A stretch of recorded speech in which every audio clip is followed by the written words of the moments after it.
Welcome on into Sugarland Skeeters baseball. We're live at Constellation Field for the second game of this final three-game series of the season. The Long Island Ducks are in town to face your defending Atlantic League champion Sugarland Skeeters. Andy Humphrey along with you, Ira Liebman to join us a little bit later, as Ira was on the field earlier to present a couple of very special awards to a couple of Skeeters players. First of all, Jake Hale was officially named as the Skeeters Pitcher of the Year, and what a season it was for Hale. Went 11-6 this year, his first 10-win season ever, second in the Atlantic League in ERA, also tied for second with those 11 wins this year. A very special year for Jake Hale, and also for Josh Prince, who was presented the Team MVP award just moments ago. He grabbed the single-season stolen base record in Skeeters history earlier this week, getting his 51st steal of the season. He now has 53 steals this year, so congratulations to both Jake Hale and Josh Prince on their accomplishments this season. The Skeeters are trying to accomplish something to try and spoil the Long Island Ducks playoff hopes as they try and win these final two games of the series. Long Island only needs a victory to clinch their playoff spot in the Liberty Division.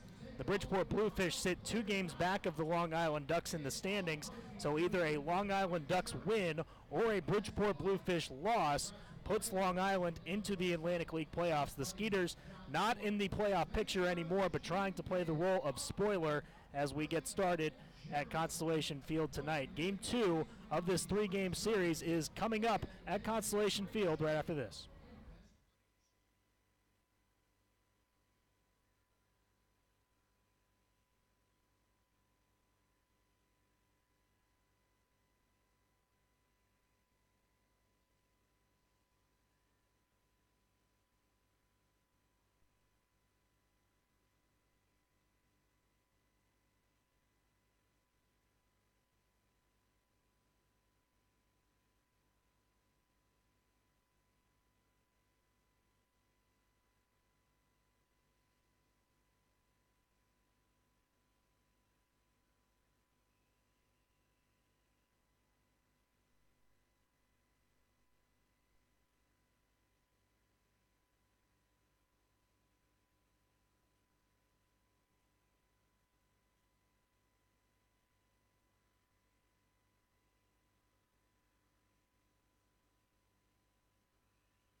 Ladies and gentlemen, at this time, we're asking if you would please remain standing.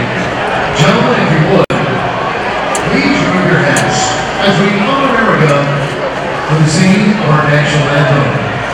For this evening, from Lantern Lane Elementary, please welcome Miss Anastasia Michelle.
he's ready to get this game going. Take it away. Let's play ball! There you go.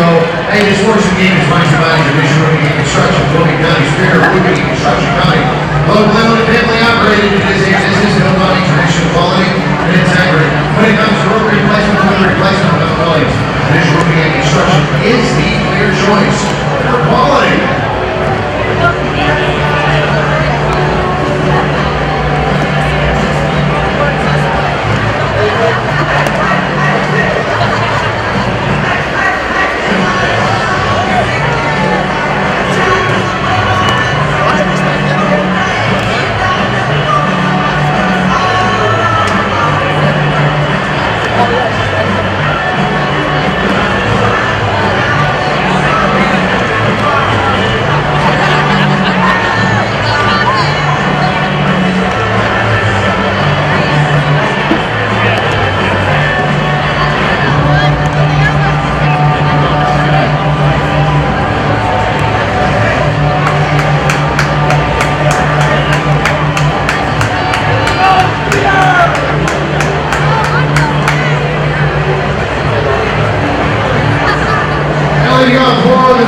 Third base number 6, Giovanni Alfonso.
Making the calls at third. 2-2 on the way. Breaking ball hit in the air to right field. That'll get down for a base hit in front of Joe Benson. So Alfonso starts things off well with a single. He went 2 for 4 yesterday, driving in a couple of runs, and now with that base hit has an 8-game hitting streak. So he is one of the hottest Ducks at the plate at the moment. Elmer Reyes stands in. Reyes hitting .304, .347 on base percentage, 5 home runs, 56 RBIs. Awaits the pitch from Talbot, who has to work from the stretch very early on in this one, with Alfonso leading off of first, and he'll move there now. Stepping back safely is the runner. Alfonso is 10 for 12 on stolen base attempts. 5-game hitting streak for Elmer Reyes coming into tonight as he takes the first pitch down low. It's ball 1. Reyes went 2 for 5 yesterday in the Ducks' 8-4 victory. Reyes drove in a run as well.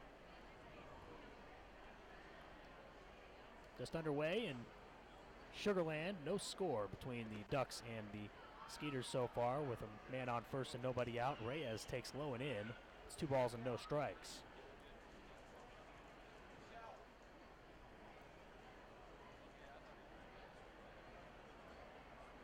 A little bit of an earlier start time. 6:11 was our first pitch. So the shadows across the field are not all the way across as they are with the 7 o'clock start times, as Reyes takes high and works to 3-0. The entire outfield still in the sunshine, as well as the left side of the infield for the Skeeters. They're looking straight into that sun. 3-0 pitch. That's on the inside corner for a strike. Reyes was taking all the way on that 3-0.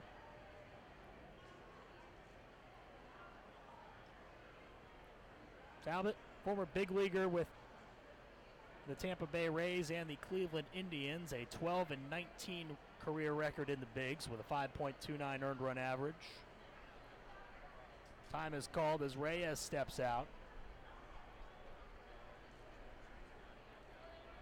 Reyes, with that 5-game hitting streak, has also hit safely in 19 of his last 22 games.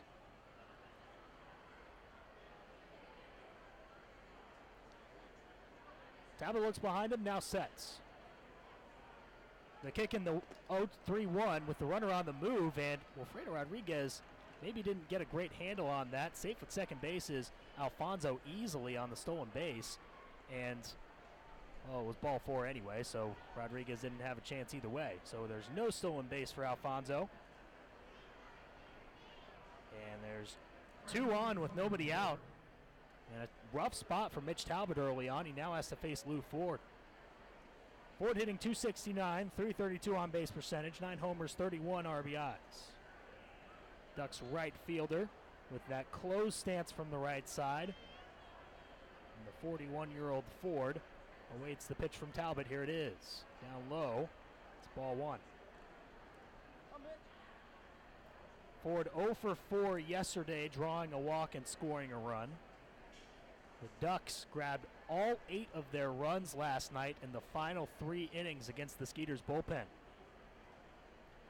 They got 16 hits in total, and only 1 of them was for extra bases. The 1-0 is hit softly on the ground left side. Pound steps in front of Aarons, goes to second for 1, on to first, and that's not in time to get Ford, so they'll only get the out at second to force out Reyes. There's runners at the corners with 1 out.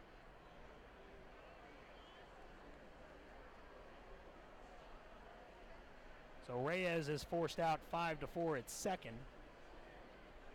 And Ford on with the fielder's choice and brings up Mark Krause, the left fielder. Krause hitting .284, .402 on base percentage, 21 homers, 83 RBIs. Those 83 runs driven in are good for second in the Atlantic League. Left-handed batter now against Talbot, the righty. Talbot comes set and comes home. That slider missed outside, it appeared, and it's ball 1 to Krause, the former Astro.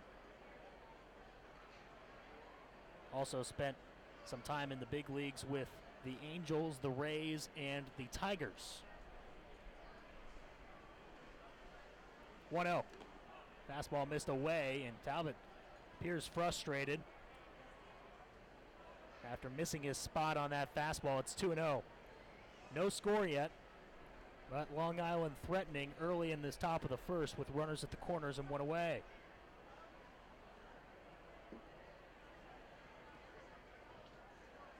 Talbot set and comes home on the 2-0. Finds the zone this time on the slider. 2 balls and 1 strike. Yeah. Skeeters. I'm sorry, Andy. Talbot right now, 16 pitches, just 6 of them for strikes.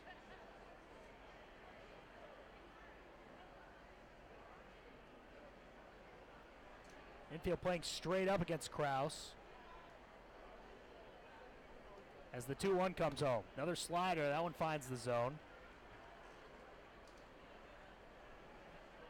And it's quickly 2 balls and 2 strikes on Krause with Ruben Gotay on deck for the Ducks. Skeeters wearing some special superhero uniforms. It is Superhero Day at Constellation Field. 2-2. Outside, it's 3 balls and 2 strikes to Krause. Got the jersey tops with the red backs, the blue fronts, the yellow numbers on the back. So it looks like they're wearing a red cape with their blue suits. Superman-esque. Although there's a rumor that the cape kind of inhibits you a little bit, so I don't know if that's the right move. Ground ball, first base. Scott goes to second, but it's dropped by Aarons and Rickles into center field. Scoring on the play is Alfonso. Going to third is Ford. And the Ducks have an early 1-0 lead as that ball glanced off the glove of Kevin Aarons and went into center. I think you have to give the error to Aarons. It could have been a double play. They would have at least had the force. So it would have been tough to get the runner at first, but Skeeters missed an opportunity to possibly save a run and at least have 2 outs.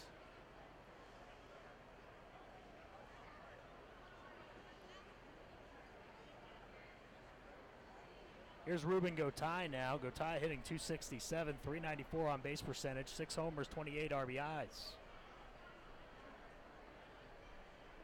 Another lefty that Talbot has to face. Here it comes with the first pitch. And the fastball misses low and away, 1-0. Talbot's been struggling to get that first pitch strike early on.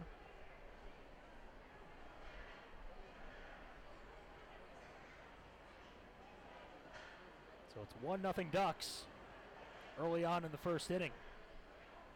Pitch on the way. Gotay hits this one high in the air right side. It's a hooking ball, and it will land foul. Well out of the stadium, had plenty of distance.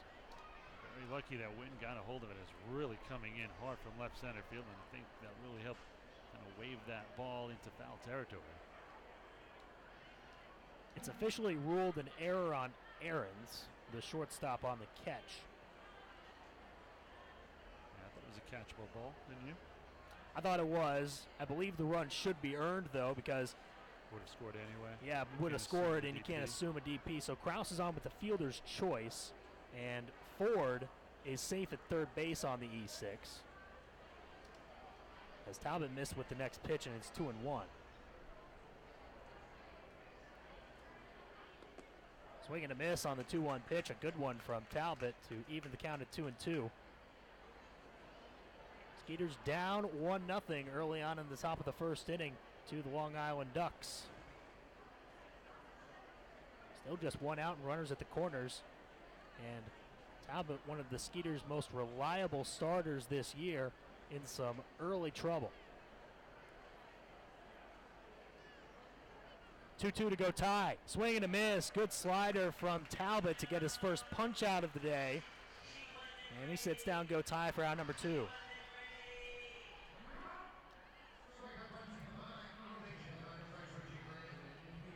How good Talbot's been. His last 12 decisions, 7-2, the 182 ERA. It's just been phenomenal. He'll now face Angelo Sanko, who's hitting .261, .318 on base percentage, 23 homers, 78 RBIs. Another lefty facing the righty Talbot.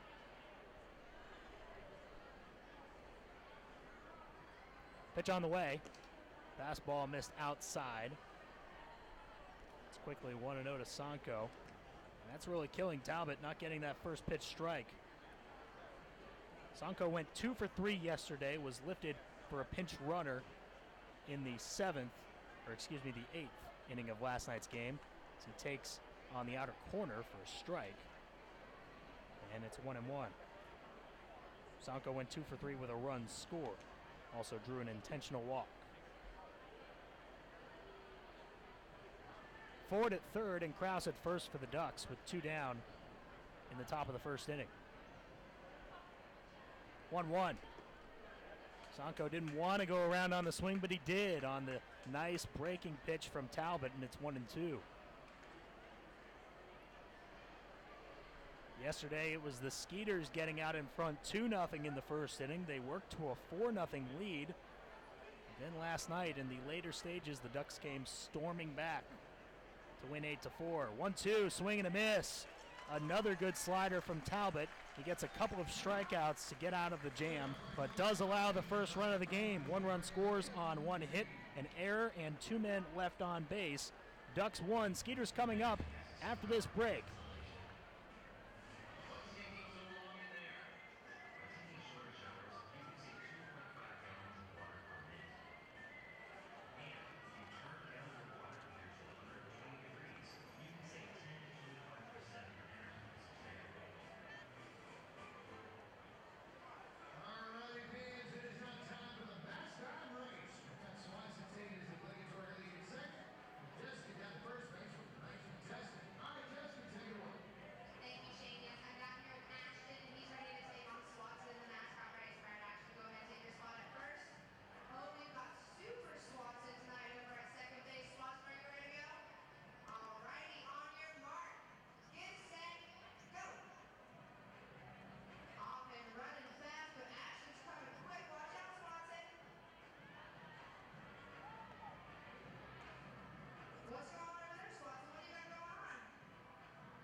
Time to take a look at the starting lineup for your Sugar Land Skeeters, brought to you by MemberSource Credit Union. Whether it's a Skeeters checking account, an auto loan, or a home loan, be sure to check out MemberSource's complete lineup at membersourcecu.org.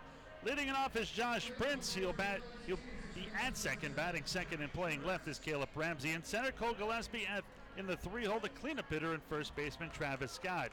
Batting fifth, Kevin Aarons at short. The third baseman Brian Pounds bats sixth. Anthony Jansanti is the DH, batting seventh. Batting eighth, catcher Wilfredo Rodriguez, and batting ninth, Joe Benson. In steps Prince, 263, 11 home runs, and 52 RBIs, and takes the first pitch for a strike. 0-1. 1-0 Ducks here. Skeeters batting for the first time. Prince leads the Atlantic League in steals with 53, also a new career high for him and a new Skeeters record. He is currently second in the league in walks with 83, and he is fourth in the league in runs scored at 73. 1 ball and 1 strike to count to Prince. A little bit of an earlier start here, so the Shadows are just making their way across the infield. Right side in the shade, the left side still in the sun. This one misses down low. 2 balls and 1 strike to count. Jake Dunning, the right-hander, a former big leaguer. Currently 2-2 with a 3.37 ERA. This one way inside. 3 balls and 1 strike to count here to Prince. This is his 14th appearance. It'll be his 7th start. 42 2/3, 44 hits, 38 strikeouts, 14 walks. The 29-year-old is 6'4", 190 from Stewart, Georgia. Originally drafted by the Giants in the 33rd round. Was out of Indiana University. This one a hot shot down the third base side, just foul. Run the count full. 3 balls and 2 strikes. Well, he was originally drafted as a shortstop, and he was both a hitter and a pitcher while he was in college at the University of Indiana. But after hitting 227, the Giants decided he'd be better off on the mound. Plus, when they talked to Dunning about it, he had a guy in front of him that was probably going to block his career, a guy named Brandon Crawford, who was a 4th-round pick at the time. So he was not going to get to the bigs as a second baseman. This one grounded to the left side. Nice pickup by Alfonso to his left. He'll fire it across the first in time, and there is out number 1. Well, Prince was named the MVP, the team MVP, right before tonight's game, and a chance to talk to him and what he thought about that award. Anytime you're considered an MVP for a team, it doesn't matter at what level, it always feels special. But when you put it in to category with the guys that are here and the talent that are here and the experience and the level that these guys have played at throughout the entire year, to be even considered for it makes you feel special. But to get it, it's one of those awards that you can't take for yourself, though. You know, it's you got to give it to Gary and Travis for helping in the cage, and for Max for keeping me on the field, and just for, you know, everyone else, for the offseason guys that I worked out with in the offseason to get ready. It's a complete group effort for any type of award that you get, that you have to stay on the field and you have to perform for an entire season. That's why he's MVP. Always about the team first. 2 balls and 1 strike to count here to Caleb Ramsey. 226 for Caleb, 2 home runs, 24 RBIs for the left-handed hitting left fielder. The 2-1 here by Dunning. So one smacked foul down the left side. We'll just hook into the stands there. Pretty nice crowd here on the second to last game of the season, game number 139. A full picnic deck out there. We have Charlie Robinson setting up in the Bud Light Ice House. He will be performing here after tonight's game. So if you're in the area and you can't make it to the game, you can still come late to the game, catch the concert afterwards. And if you're in the ballpark listening, be sure to check her out and check out local country artist Charlie Robinson. 3 balls and 2 strikes to count on number 33, Caleb Ramsey. 1-0 Ducks here in the bottom of the first. 1 out, none on here for the Skeeters in the bottom of the first.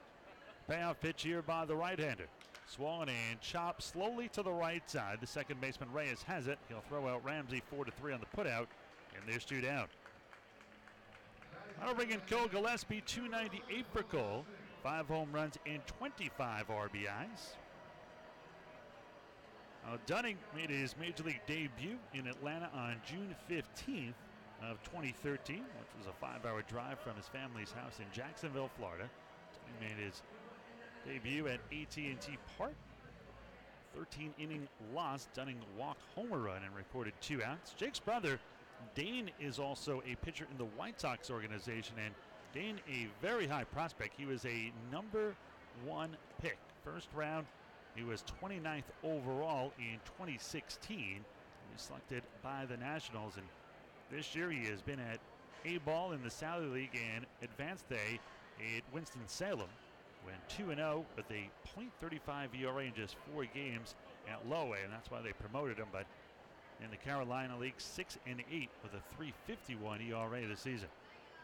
1 ball and 1 strike to count here for the Skeeters right-handed hitting center fielder Cole Gillespie. This one is skied into right field. Coming in is Lou Ford, still coming in, and he'll bring it down for the final out. A 3-up, 3-down inning for Dunning. We are through 1 inning of play. It is 1-0 Long Island.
We move to the top of the 2nd inning. The Ducks are leading 1-0 here. We'll bat for the 2nd time against this right-hander and former big leaguer Mitch Talbot. Talbot used 28 pitches in the 1st inning, 14 for strikes, 14 for balls, a long first. He will face the bottom of the order here in the top of the 2nd. 7, 8, and 9, Alex Berg, Delta Cleary Jr., and Dan Lyons. 227 for Berg, 12 home runs and 42 RBIs. In steps the right-handed hitting catcher. They will set up outside, and he'll square to bunt. A bunt single last night takes it for a strike. No balls in 1 strike to count. He was our player of the game with 3 hits. That bunt single, 2 other singles, 3 in all. Also had 2 RBIs. He was robbed of a play with a hit, maybe even extra base hits by Cole Gillespie in left center field. 1 ball and 1 strike to count here to Berg.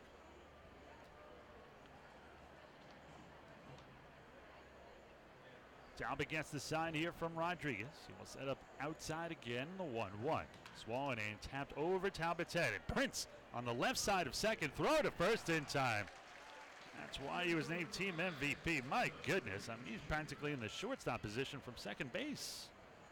Yeah, really nice job to throw across his body and knew exactly where that one was going to bounce right as he saw it off the bat and took the perfect route to it.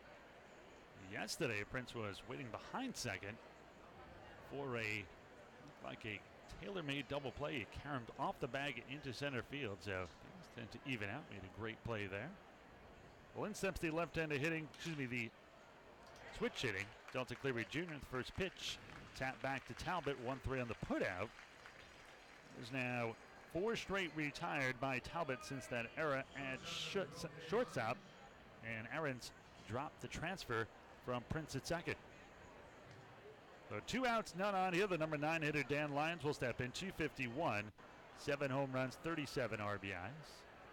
Skeeters trailing 1-0 here in the top of the 2nd. Bad news for Bridgeport.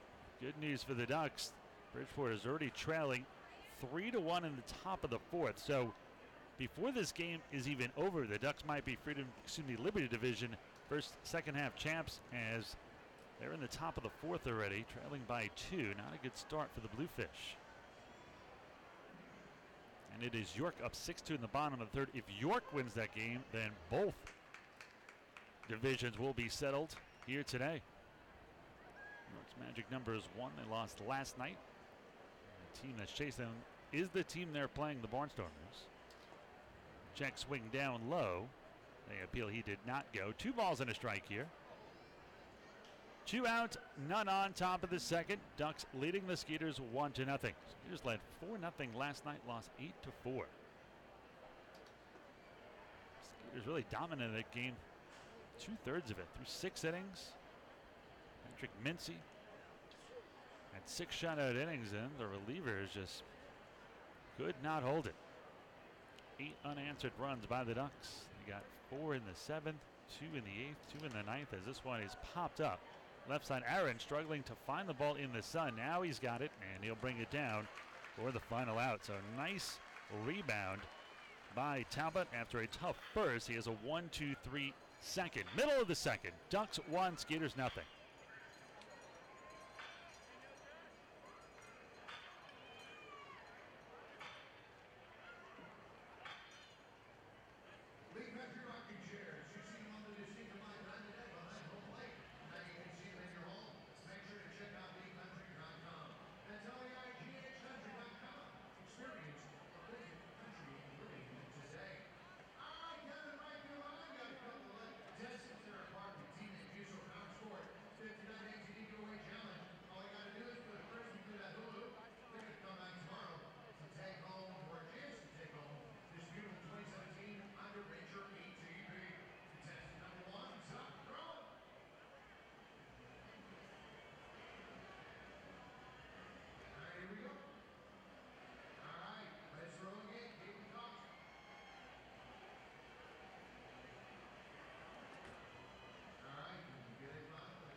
Well, we move to the bottom of the second inning. Skeeters are trailing 1-0 after going 1-2-3 in the first.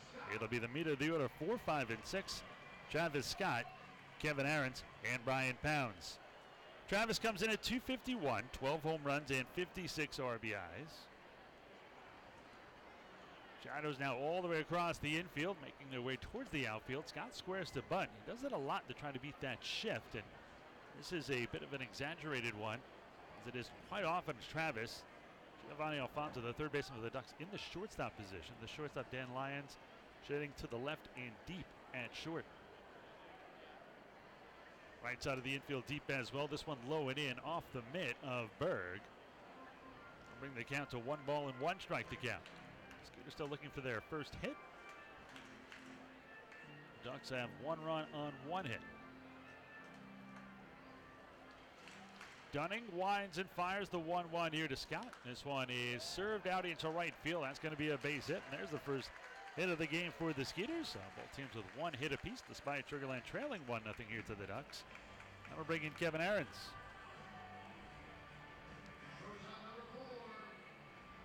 So 1 on and none out. Kevin Ahrens will step in. 277, 12 home runs, and 68 RBIs for Kevin. Aaron's also tied for second in the league in doubles with 35.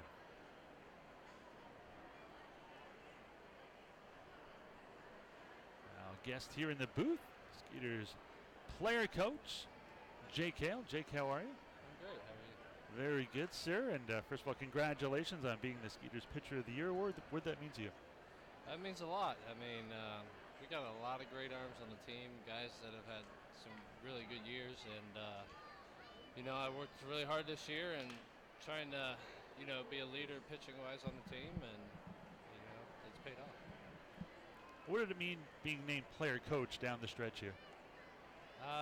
It was, it's an honor, in this organization to have that opportunity is, beyond a blessing.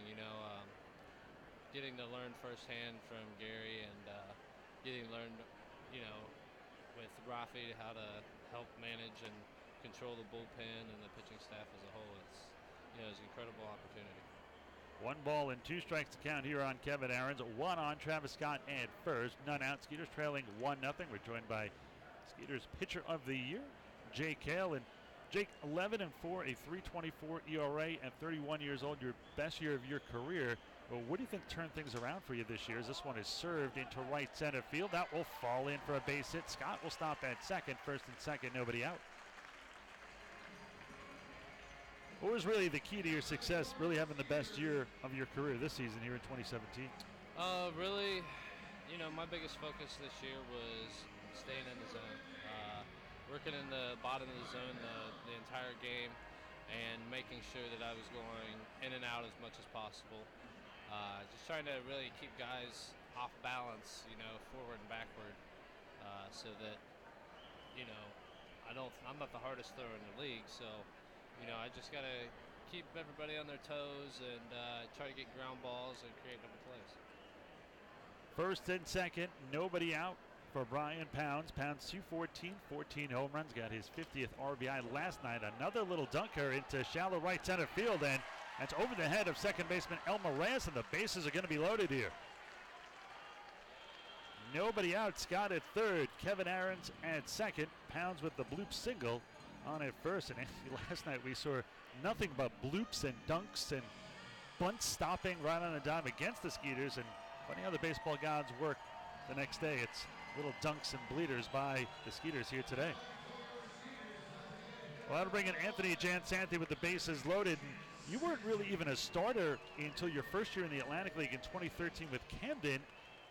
I think the most impressive thing just from watching you all year is you're second in the league with 5 complete games. I mean, even on this homestand the first day, you had a 9-inning complete game shutout. But what's allowed you to go further into games this year? Just being in that zone and being in that zone early. A lot of guys in the league.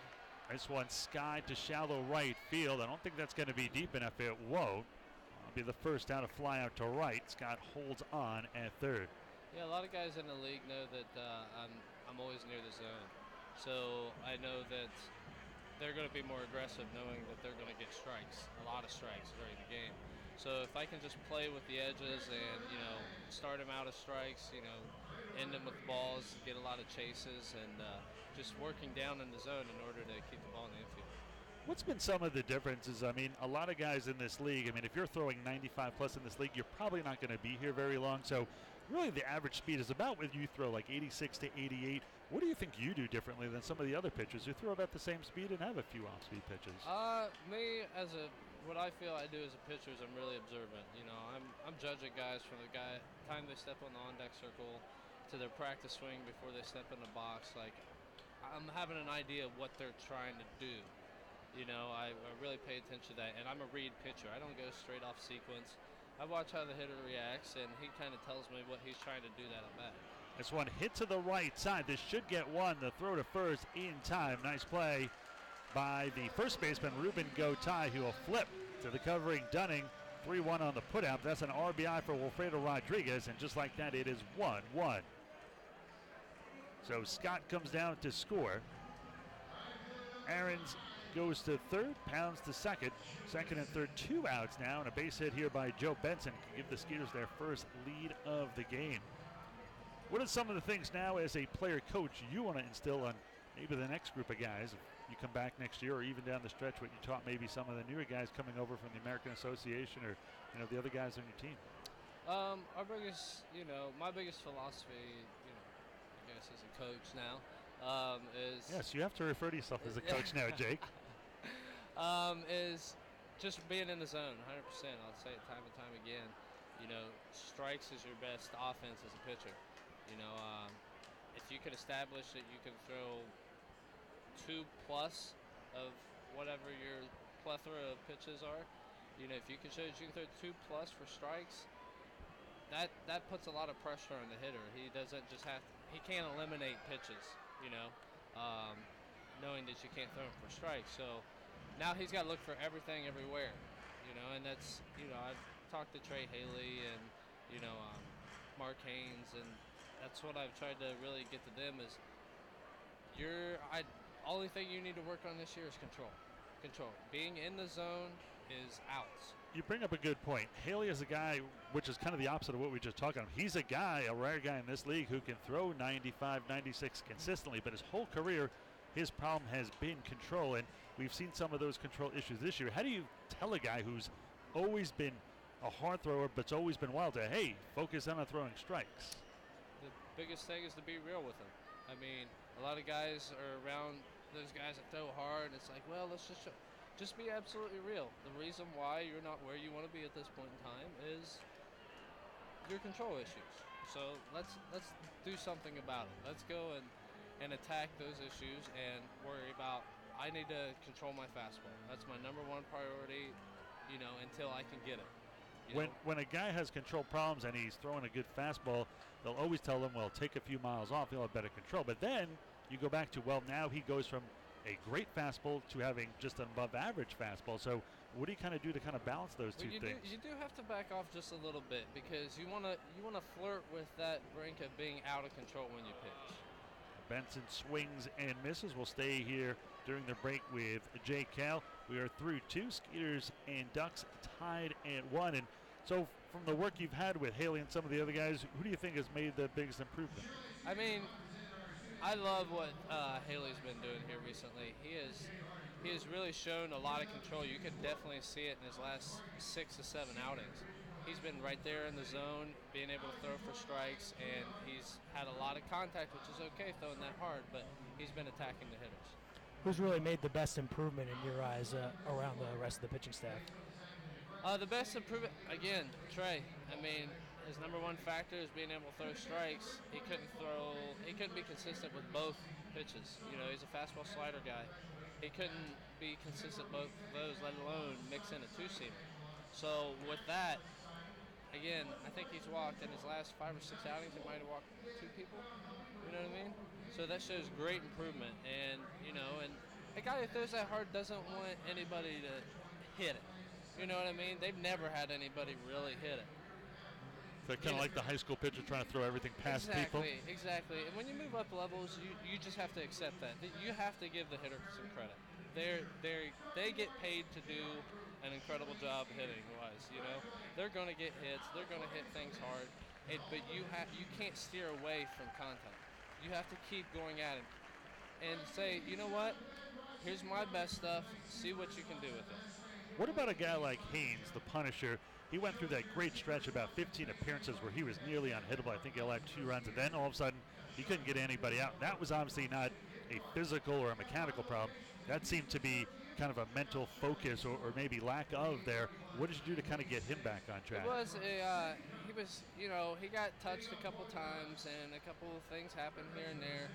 And you're exactly right. It was a confidence situation. It was him trusting his stuff again.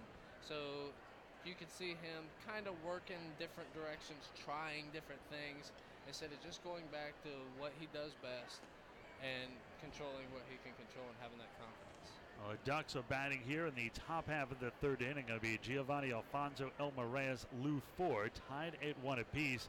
After having a bit of a struggle in the first for Talbot, he had a 1-2-3 inning in the second. Let's see if he can continue it here. He is now retired 5 straight.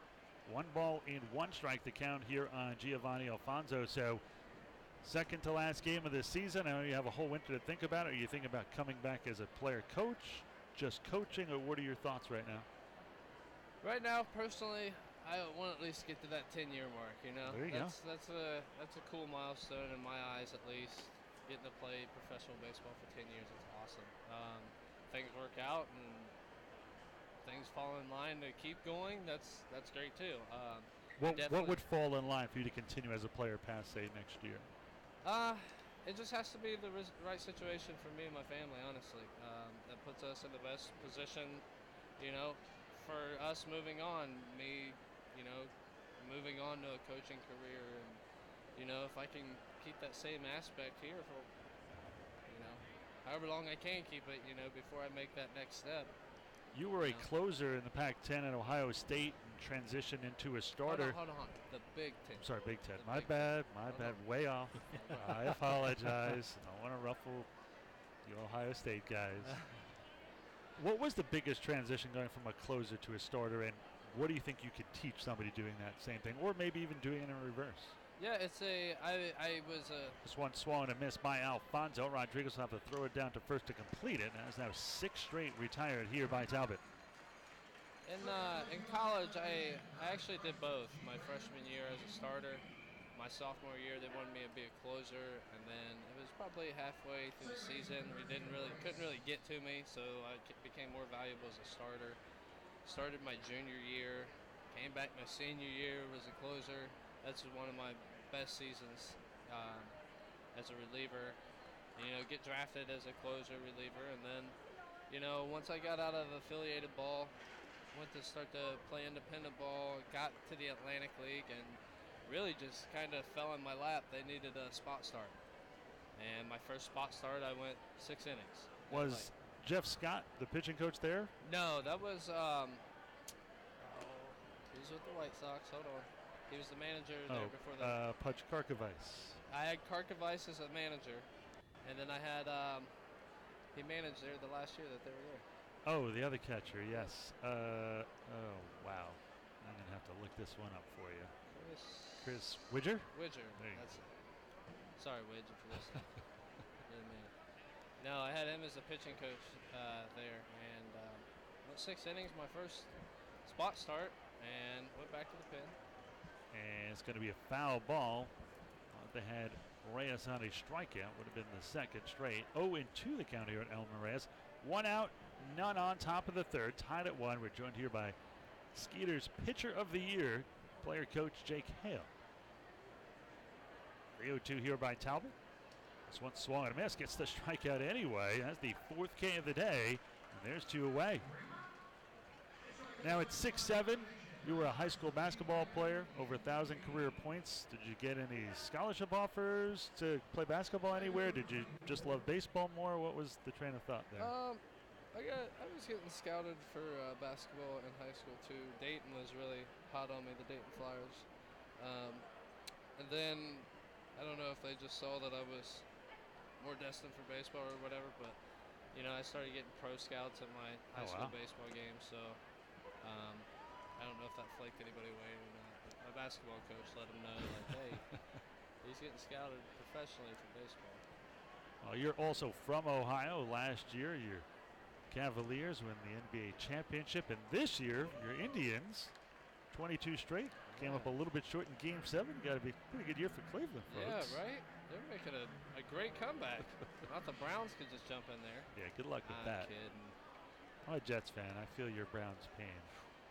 This one swung on in, missed strike 3 as Talbot strikes out the side in order against Alfonso, Reyes, and Ford. Well, Jake, thank you again for joining us here. Congratulations on the Pitcher of the Year award, and we always appreciate you stopping by. Thanks. I appreciate you having me, and thanks for the good year radio broadcast for us, both of you. We appreciate it, and maybe I'll see you next year. Hopefully. Pitcher of the Year, Jake Hale, take a break. Middle of the 3rd inning, still tied at 1.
We move to the bottom of the third, still knotted at 1. Josh Prince will lead it off here for the Skeeters. The Skeeters team most valuable player, Jake Hanley, just joined us, was the pitcher of the year. Prince, if you're just joining us, was named the team MVP, and certainly well deserving. Set a new Skeeters single season record in stolen bases. He's also the Skeeters all-time stolen base king as he swings and misses through this one. Strike one, 0-1. Also helped the Skeeters tie the team record in stolen bases at 160. So if Prince gets on here and steals, again, helped the Skeeters to yet another record. It is pretty much a triple crown of steals. This one is hammered deep down the left side, and he still has a few individual goals to get to. He is 1 home run shy of setting a new career high. He's tied it with 11. He is 3 RBIs short of tying his career high in RBIs with 55. Closing in on runs scored. He is 1 off that pace as well for his personal best. The 0-2 here from Dunning to Prince. This one swollen and smack foul down the right side. Prince had his family on hand, his wife, his new baby. Having a great year overall. Skeeters certainly would not have won the Atlantic League Championship last year. Really leads, even on the field, acts as a leader, captain of that infield. This one swung on, popped up. Who's going to get it is the shortstop. Nope, now the second baseman, Reyes, just to the right of second, grabs the pop-up for out number 1. So 1 out, none on. That'll bring a Caleb Ramsey. Gillespie on deck. 1-1 your score here in the bottom of the third inning. Ramsey, 226, 2 home runs, 24 RBIs.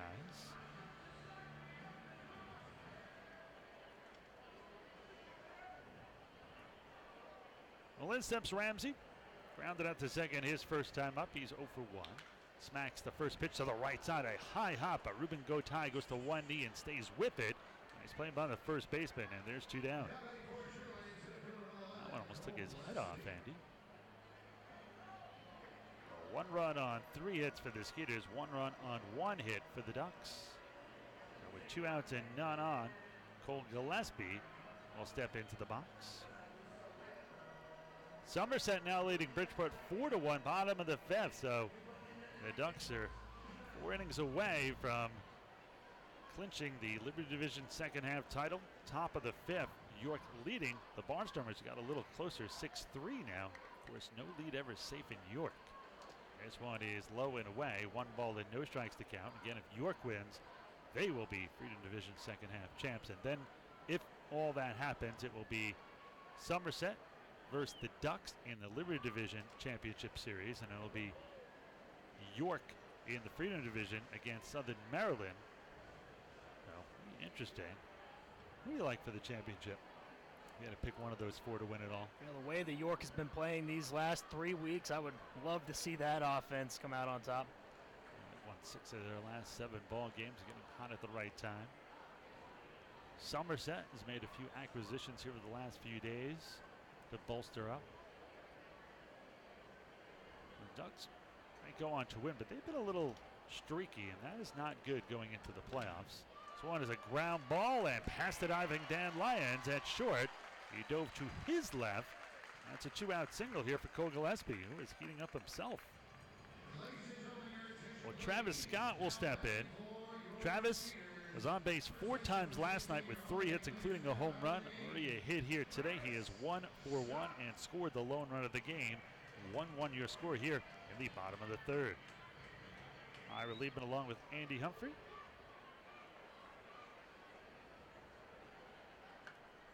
Dunning just waiting for his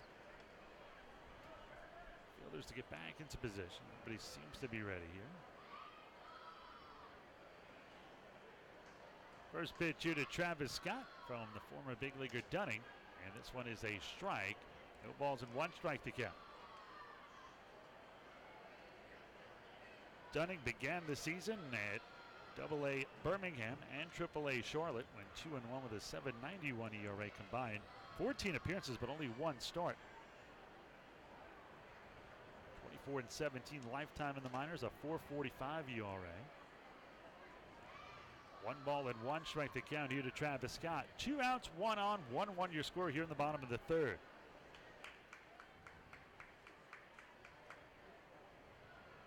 Dunning gets the sign from his catcher, Alex Bird. The 1-1 way inside.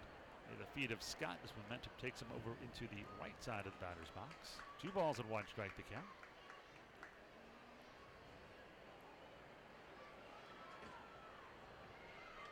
Scott will step back in here. Shadows almost all the way across the infield and outfield. Only Delta Cleary Jr. in center in the sun. Swung and missed here by Scott. Swings over the top of that pitch. 2 balls, 2 strikes, 2 outs. 1 on, 1-1 your score. Dunning originally went to Florida State College at Jacksonville before transferring to Indiana University. To the bigs with the Giants in 2013 and 2014. The 2-2. A little bit high and outside. Dunning thought he had strike 3, was making his way towards the dugout. That'll run the count both 3 and 2. So Gillespie will be released at first with a full count here on Scott and 2 down.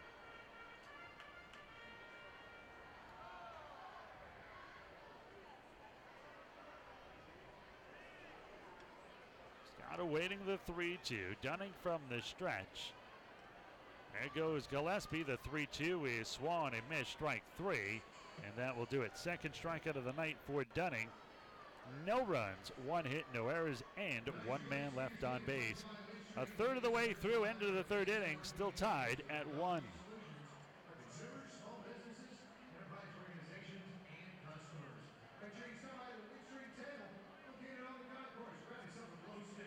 For tonight's postgame concert featuring Charlie Robinson, your local Windstream team.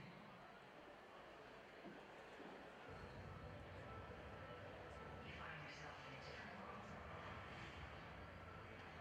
world that fears and hates you. A world where you're hunted. Yes, but we don't know they exist anymore. Why you die? You're safe. And everything changes. Forever.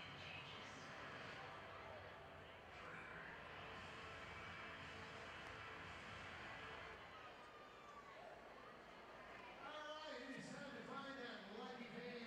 Brought to you by Willie's Ice House. I can't imagine where Jessica is. Jessica, where are you tonight? And Virginia, I know we're here in Section 5 Purple Cheese, and I have my lucky fan today. This is Sydney, and she is a lucky fan. Thanks to Willie's Ice House. Sydney, you win this $25 gift card to Willie's. Back up to you, Shane. All right, lucky ladies, winner in 5G. That's 5G, man. Hey, beginning as a standalone burger joint back in 93 in Houston. Willie's Ice House, still the place people go to. When they look at the kick back, relax your family and friends and dig in. Sit down, home, Texas Fair, Jet Line, Shirley, 945 Highway 6, Willie's Ice House. This Fortune of the Game, brought to you by Player Ticket, Kansas, Texas, Proper Transportation. Like to remind you, buckle up those seatbelts at all times. Visit Texas Player Ticket. We move to the top of the 4th inning in a tie ball game, and it's always handy to have my broadcast partner Andy Humphrey to take you through the next few. Andy? Thanks, Ira. 4, 5, and 6 due up for the Ducks in this top of the 4th inning. 1-1 between the Ducks and the Skeeters. Skeeters have the edge in hits, 4-1. Skeeters do have an error. Long Island does not. Mark Krause reached on a fielder's choice his first time up. Takes a breaking ball from Mitch Talbot inside. It's 1-0. On that fielder's choice, Travis Scott made a nice pick at first base. Tried to start the double play. Then the throw glanced off the glove of Kevin Ahrens and trickled into center field as Krause fouls one to the left, and it's 1-1. And allowed a run to score on the E6.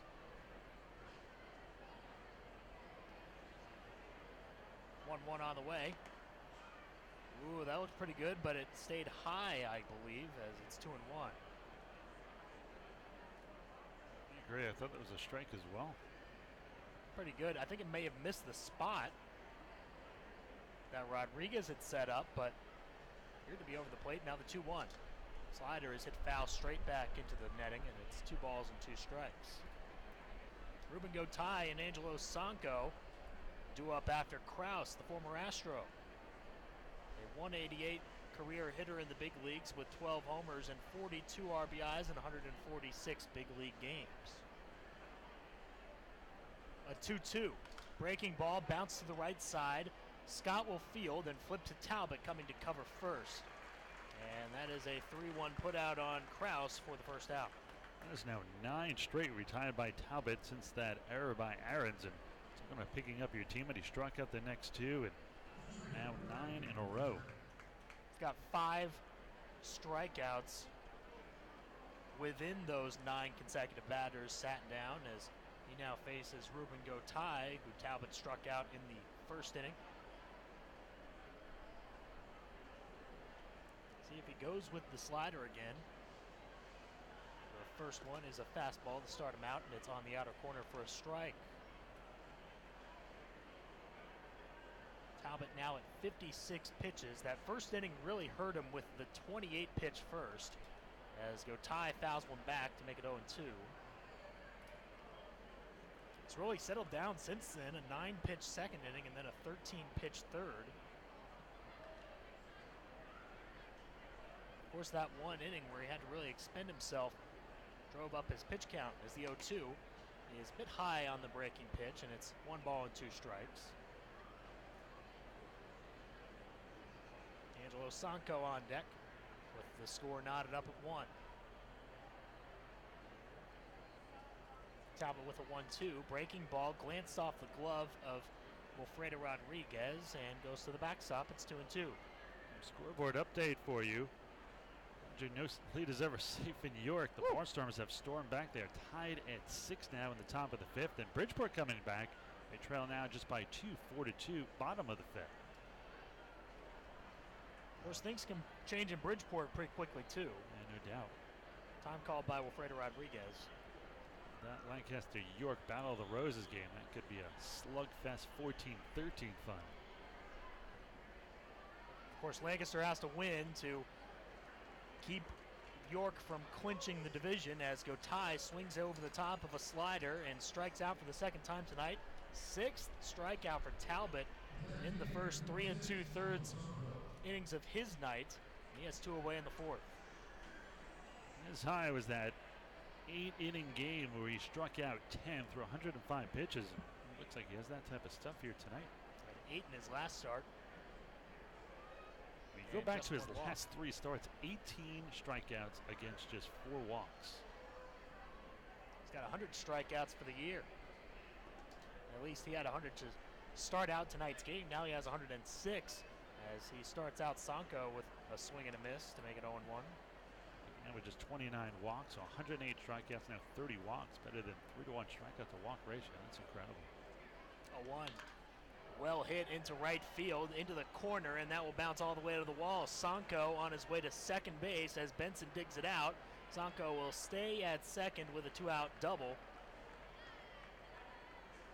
And so the Long Island designated hitter extends the 4th inning for Alex Berg. That's his 19th double of the year, and that's the 226th double for the Ducks.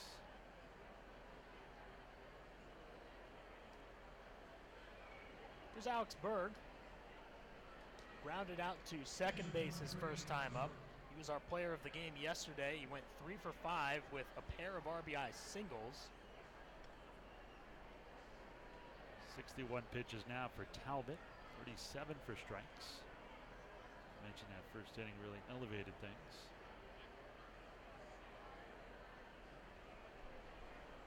First pitch to Berg is a called strike on another good breaking pitch. And it is 0-1 to Berg. It was a good overhand curve, and we've talked about it a lot, Andy. Talbot, the only guy I've ever seen, seems to find his curveball in the middle towards the later end of the game. Long pause before the 0-1, and now he breaks contact with the rubber to chase back Sanco at second. 2 outs in this top of the 4th inning. 1-1 between the Skeeters and the Ducks.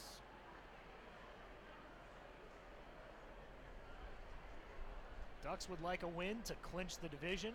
That could also happen with a Bridgeport loss, as they sit 2 games up on the Bridgeport Bluefish with 2 games to go as the 0-1 comes home. That's outside. Rodriguez, a snap throw to second base. It gets into center field past Prince, and going up to third is Sanco. That will be a throwing error on Rodriguez, his 5th error of the year. moving Sanko up to third base with 2 down. Kind of an ill-advised throw there. Sanko didn't have that big of a lead. He got a runner at third with 2 away. Now the Skeeters with their second error of the game.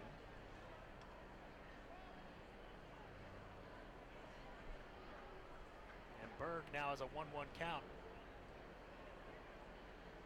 Talbot will work from the windup now as the 1-1 comes home. On the inner corner for a strike to Berg. Another good bender, and it's 1-2.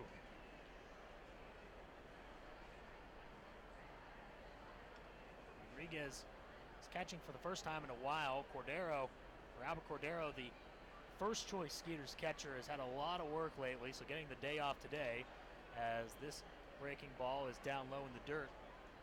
Blocked by Rodriguez to keep it 2-2.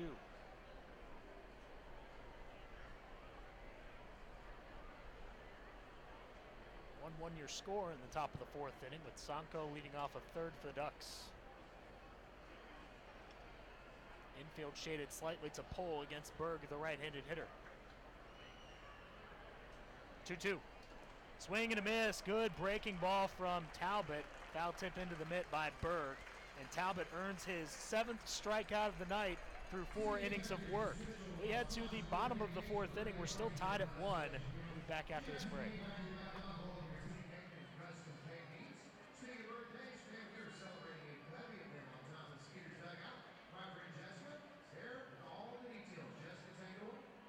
Thank you, Shane. Yes, we have 4 birthdays up here on the dugout. I have Frederick, Caleb, Jeremy, and Cameron. They're all out here celebrating their birthdays, so let's cheer for them. Okay, we're going to sing happy birthday, but I need your help. So happy birthday on 3. 1, 2, 3. Happy birthday to you.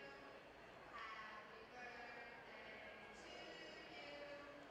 Happy birthday, Frederick, Caleb, Jeremy, and Cameron. Happy birthday to you. Happy birthday, Luke, Frederick, Caleb, Jeremy, Cameron. Happy birthday, everybody. Also, hello and happy birthday, Pete, Grace, and Elliot. To our groups in the house, we say hello. Leonard Leno, Linder, Fort Bend Christian, Studio B Games, Humboldt Bombers, Linden Light Spaces, City Ski Club in the house. Got Ice Engineering LLC, Local Fieldstone, Launching Factory, Starship Middle School, also at Rock City Comics, Locos Repertory Academy. I'd like to say hello to Mark Forman, Ocean Corporation Alumni Staff, Midstream Communication, Torsion Weston, Sonsville, and Compass Lending Group in the house. And the Portland Strong and Melton Electric. Hello. Everybody here is enjoying the game. And we'd like to give a special announcement. Hello and happy anniversary to Hillary and Ira, celebrating 33 years of wedded bliss. Happy anniversary. Thank you for spending your special day with us.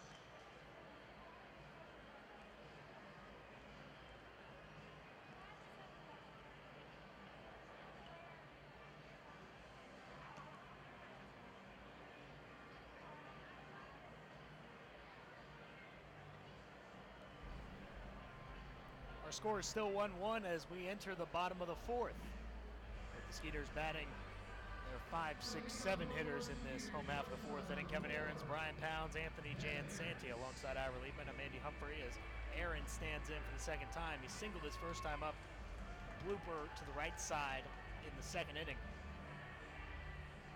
Superhero night here at the ballpark. Aaron's on the scoreboard as Iron Man. He's only been an Iron Man, 120 games this year. The scoreboard name for Kevin Aarons is Aaron Man. I didn't even catch that. They've got nicknames for all the guys up there. Bouncer up the middle on the first pitch. Diving is the shortstop Lyons, but he can't get to it as Aaron Man earns his 2nd single of the day. And there's a man on first, with nobody out in the 4th. Invisible Pounds. You can't see Pounds up on the scoreboard. It's just his jersey and his hat, but no Pounds. I knew he had superpowers. How is the pitcher going to see what he is? Pounds singled his first time up as well in the 2nd. Skeeters with some special jerseys with the blue fronts and the red backs, making it look like they have a red cape on. The yellow numbers on the back as well. Swing and a miss by Pounds. Nothing in one. And if you're watching on YouTube, you can kind of see the print on the front side underneath the Skeeters lettering on the front side of the jersey. A little bit of a chiseled six-pack on each one of their jerseys. These jerseys being auctioned off right behind us in the press box here. 0-1, swing and a miss by Pounds.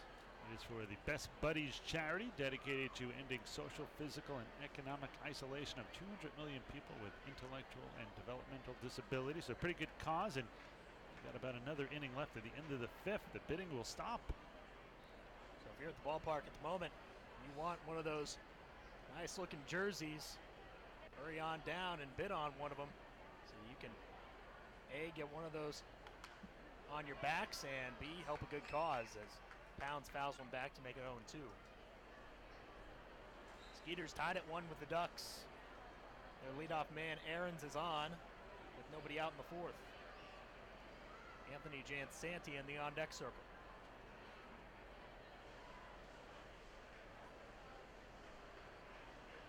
Righty on righty as Dunning gets the sign from his catcher Berg.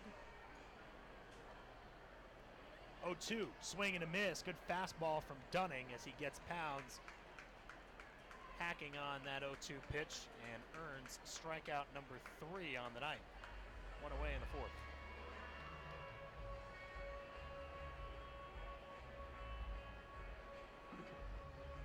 Anthony Jansanti has been dubbed the Superman designation for Superhero Night.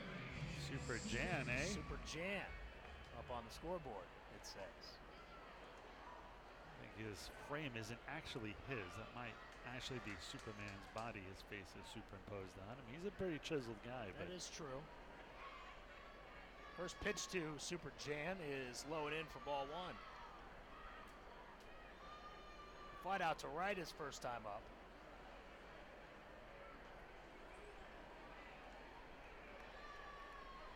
Ahrens leads about 2.5 steps off of first base. Now widens the lead a little more as the 1-0 comes home. Jansanti rips one down the left field line. This will land foul. The home plate umpire, Matt Herrera, made the call as it bounced just to the left of the chalk down that left field line. And Jansanti with a long strike 1.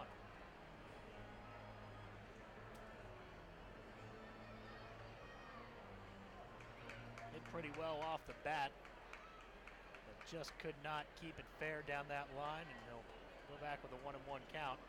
Would have definitely meant extra bases. Don't know if Ahrens would have had a chance to score on the play. Probably would have.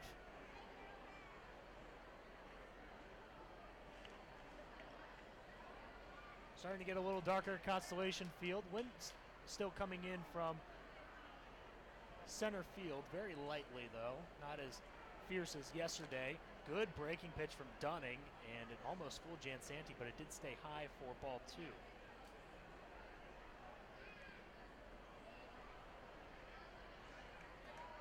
Alfredo Rodriguez on deck for the Skeeters. Tie game at 1. Skeeters out hitting the Ducks 5-2. Skeeters have made 2 errors in the field today. Ducks have not committed an error. The 2-1. Bouncer up the middle. The shortstop Lyons steps on second himself and goes to first base to complete the 6-3 double play and ends the 4th inning. So the Skeeters get their leadoff man on, but cannot bring anyone across. No runs, a hit, nobody left. Through 4 innings of play, it's 1-1 between the Ducks and the Skeeters.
Skeeters 1, Ducks 1. Fifth inning at Constellation Field. Delta Cleary Jr. Ducks center fielder will lead it off in the 8th spot, followed by Dan Lyons, and then Giovanni Alfonso. Cleary last time up, but a comebacker back to Talbot. Talbot now winds and deals to Cleary. First pitch is just low for ball one. That was pitch number 67 out of the hand of Talbot tonight. Quickly, here's the 1-0. And this one's hit softly in the air, right center field. Prince chasing it, and he won't get there as it bounces behind him. And Cleary on with a bloop single to start out the 5th.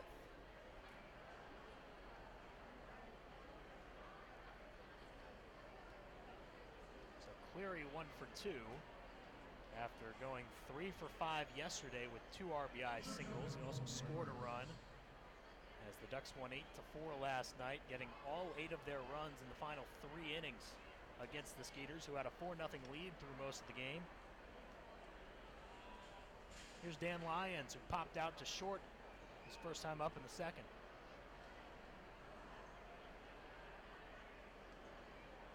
Lyons awaits the pitch from Talbot, and here it is. He squares around to bunt. It's down the first base line. Talbot gloves it. His only play is at first. He'll make it there. 1-3 on the sac bunt by Lyons. Shifts Cleary over to second base with 1 away. Much pressure you think is on the Ducks right now, getting towards the middle of this game, tied at 1-1 to get that go-ahead run across. Certainly don't want to rely on Bridgeport losing. They're still in a tight game. I mean, there is an amount of pressure. They do have 1 day left to clinch, but you know, with every moment you're losing chances to finish the job and clinch that playoff spot, so it can weigh on you a little bit more batter after batter when you don't get that go-ahead run. Giovanni Alfonso stands in. First pitch to Alfonso, nice curveball that falls in for a strike on the outer corner, 0-1. Alfonso is 1 for 2. He has the only Ducks run scored tonight. Single back in the first inning, struck out his last time up. 0-1 from Talbot. Didn't go on the inside fastball, and it's 1-1. Tied at 1 in this top of the 5th. Cleary on at second base for the Ducks with 1 away.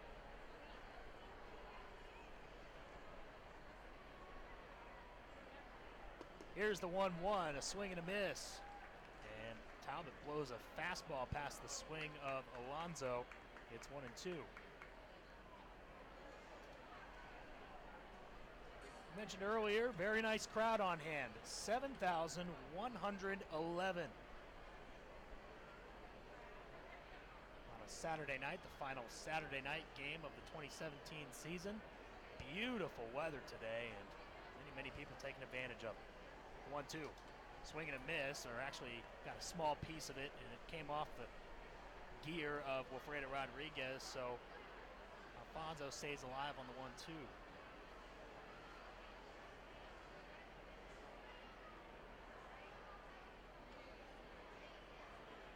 Righty versus righty as Alfonso digs back in.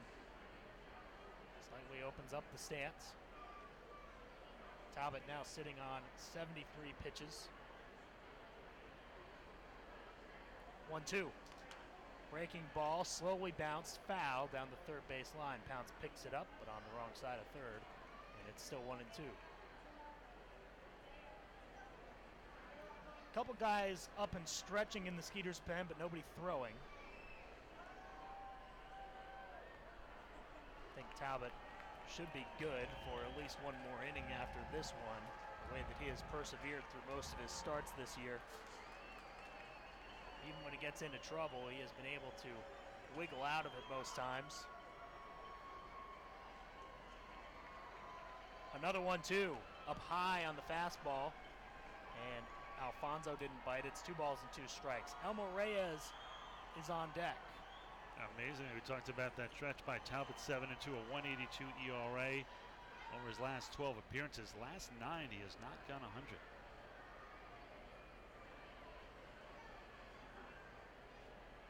Set for a 2-2.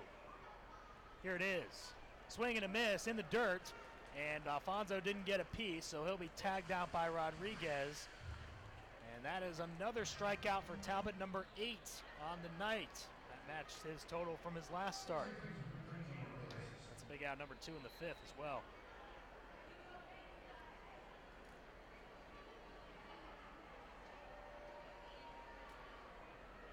Here's Elmer Reyes, 0 for 1 with a walk and a strikeout.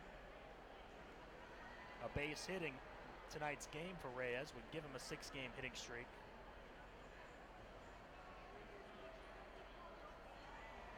First pitch by Talbot, off the hands, foul, and over the screen. Strike 1 to Reyes.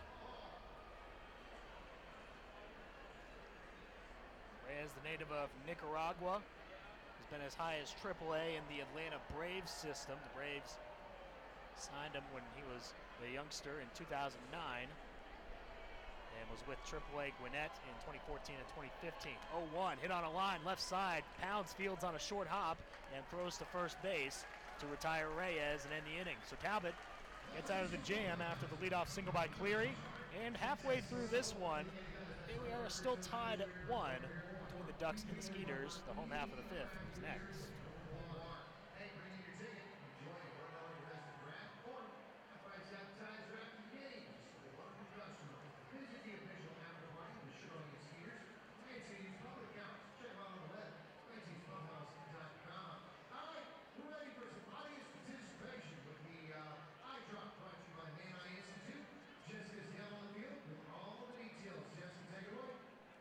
Thank you, Shane. Yes, you heard the man. It's time for some audience participation. That means to get up on your feet. Let's see. I should be seeing some big and little eyeballs up in the suites. We're bringing them out right now. When they come down, it is going to be a race. Oh, there's one on the third base side. Alrighty, the first base side is making their way out there. But tonight, how about we take it all the way around? So we're going to drop it from the third base side, make it all the way to the first base side. Are you ready? Oh, you know what? They're just standing up on me. Just kidding, it's up there. Ready? 3, 2, 1, drop them. Alrighty, you want to hit it towards home? Who's going to get there first? Both sides are pretty full tonight. It's a pretty even competition. Who's going to get there?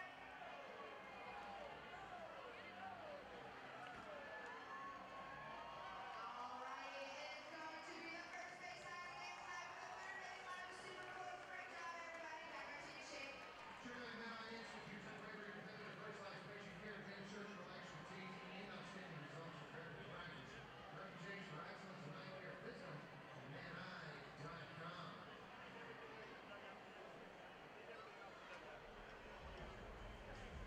Welcome back to Constellation Field, bottom of the 5th inning. The Skeeters tied with the Ducks 1-1 alongside Ira Liebman and Mandy Humphrey. They'll be the 8-9-1 hitters for the Skeeters. And to start it off is their catcher Wilfredo Rodriguez against Jake Dunning. 55 pitches through 4 innings of work for Dunning. They'll face Rodriguez, who grounded out to first base his first time up, but a run came in to score on that ground out, so Rodriguez with an RBI. Rodriguez hits one off the end of the bat foul, and it's strike 1. And tonight, Wilfredo Rodriguez is one of the X-Men up on the scoreboard. His nickname is Wilferine. Ha! That's a line drive into center, and Rodriguez is on with a base hit. So he is 1 for 2 and has an RBI. A good night already as Joe Benson stands in. Or Benson, not quite as creative as the other ones. Well, he does have long enough hair to be 4. True. That's probably why they had named him 4. Benson 0 for 1 with a strikeout.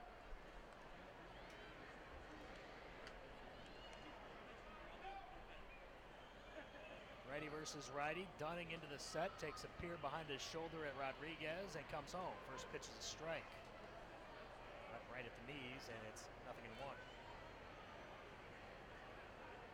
Skeeters out hitting the Ducks 6-3. Our score is tied at 1. 2 errors for the Skeeters, none for the Ducks. Skeeters have left 3 men on base. The Ducks have left 4.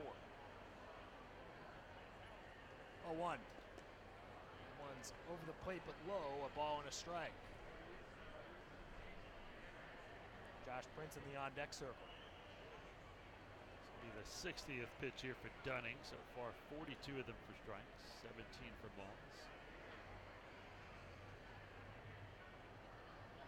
Long pause in the 1-1. Bouncer left side. Fielding is Alfonso, the third baseman. Gets the first out at second, but the return throw to first is not in time to get Benson. So they only get 1.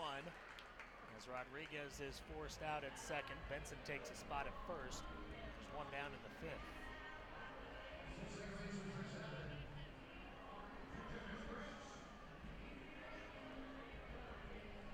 Captain Prince. I like it, though his face is covered with the Captain America mask.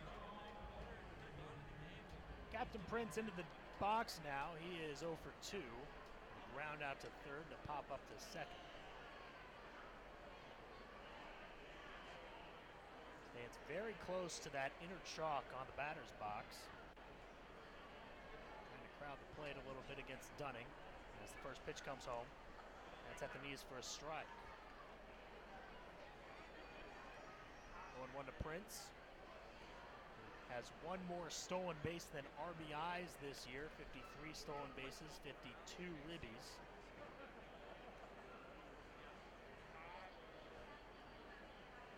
A 1. Taken on the outer corner for a strike, and Prince is quickly behind 0-2. Caleb Ramsey stands on deck for the Skeeters with Benton on at first, and our score tied at 1 in the bottom of the 5th. 1 away.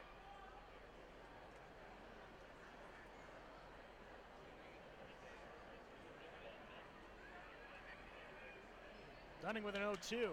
Hit hard on the ground to shortstop. Bobbled by the shortstop Lions. Gets it at second, though, and the return throw to first is in time. So they get the double play there as Prince is unable to beat it out. A good play by Lions to concentrate and get that over to second to start the 6-4-3 DP. Through 5 innings of play, we're still tied at 1 at Constellation Field.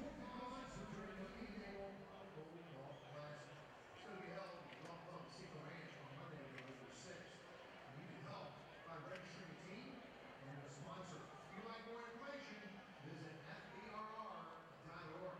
Saturday night at the ballpark, it's time to beat the heart of Texas. Sing along, get a lay up on your feet, clap your hands. Here's television saying something's excellent.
We're into the 6th as the Skeeters and Ducks are still knotted up at 1 apiece. Alongside Ira Liebman, I'm Andy Humphrey. Lou Ford will face Mitch Talbot to start things off in the 6th.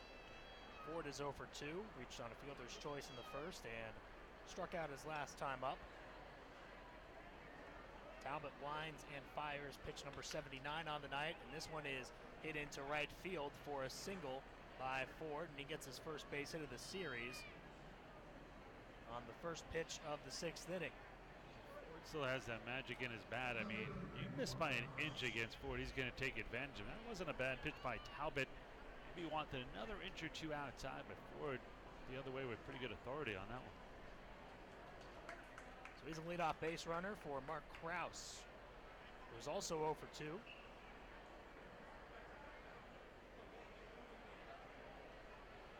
Talbot trying to work through the 6th inning.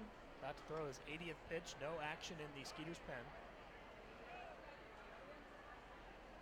Talbot takes a look at first and will kick home on the first one. It is right past the head of Talbot into center field for a base hit. So Krause immediately follows the single by Ford with a single of his own, and it's first and second, nobody out.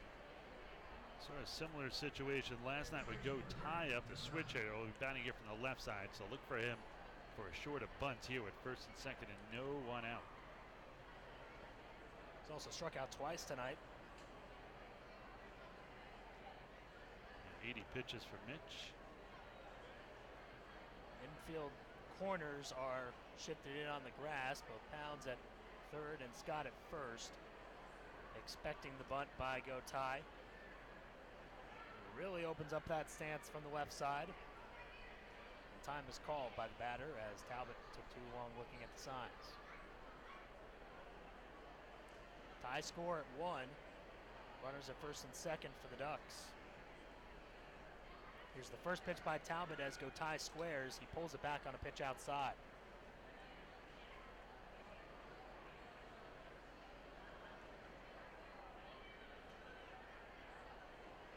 Ford at second and Krause at first.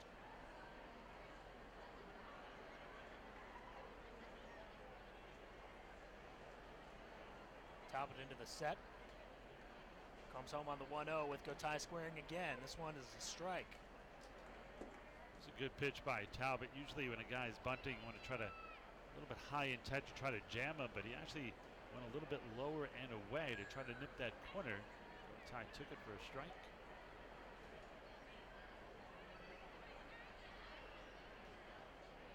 1-1. Bunted foul down the third base line. It goes to the backstop actually as Go Ty maybe a little shaken up. I don't know if it came off his hand or something. Got a piece of his finger as he squared it. That was the high tight one I was talking about. His first base coach will go to check on him. That's the pitching coach, Billy Horn. And the trainer now out for the Long Island Ducks, Kevin Baez, will also check out his first baseman. Looking at the left hand of Go Ty. He tries to work out the fingers. I'm going to try and see if he can bend the fingers as much as possible. Still 1-2 on Go Ty with runners at first and second base. Skeeters trying to prevent Long Island from clinching. Of course, they could do so even if the Skeeters win both of these next 2 games.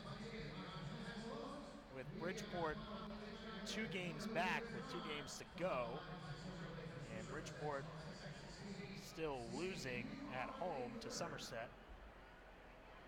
So a Bridgeport loss would catapult Long Island into the Atlantic League playoffs. As they continue to look at Go Ty, they might have to wrap up his finger.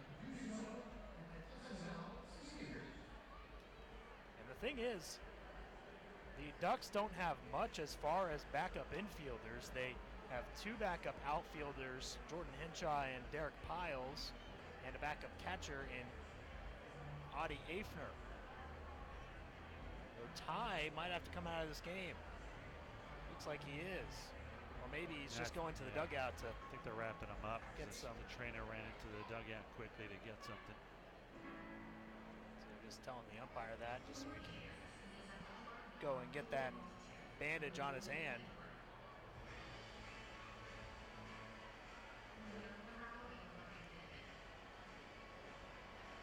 That's what's really rough about the Ducks' current situation. All 5 of the infielders on their roster are in the game at the moment. Angelo Sanco has experience at first, but he's the DH, so If you had to replace Gotay, you probably would have to put Sanko at first and lose your DH for the rest of the game. But it looks like Gotay will stay in this one. He has that wrapping on his hands and puts his batting glove back on. As Talbot throws some warm-up pitches to stay hot, and Gotay will now dig back into the box with a 1-2 count. Still 1-1, but the Ducks threatening with runners at first and second and nobody out. Bunt may be out of the cards now with 2 strikes, but we'll see what Gotay does.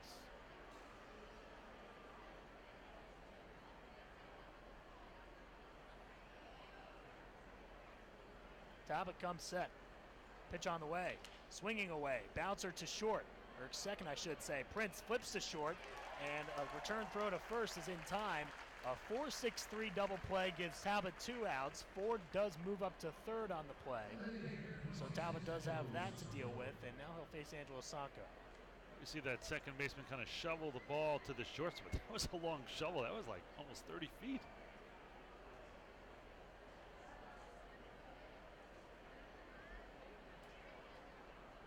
Sanko 1 for 2, doubled his last time up in the 4th inning. Gary Gaetti will race out to the pitcher's mound to talk with Mitch Talbot and the rest of his infield. I don't see anybody throwing in the Skeeters pen at the moment, but it looks like that might change. Looks like Zach Sinicola might start pretty soon. Gary Gaetti just making sure that his infield plays this the right way, as well as Talbot, who now has 83 pitches, or 84 I should say.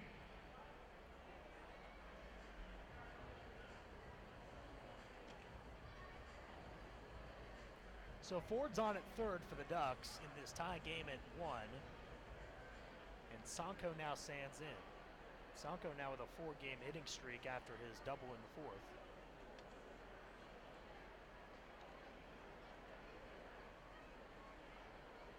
Talbot from the windup now deals the first pitch to Sanko in the dirt. Good stop by Rodriguez to save a run, and it's 1-0.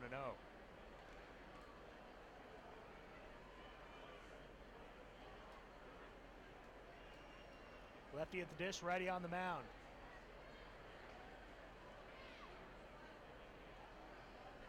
Talbot with a 1-0 to Sanko.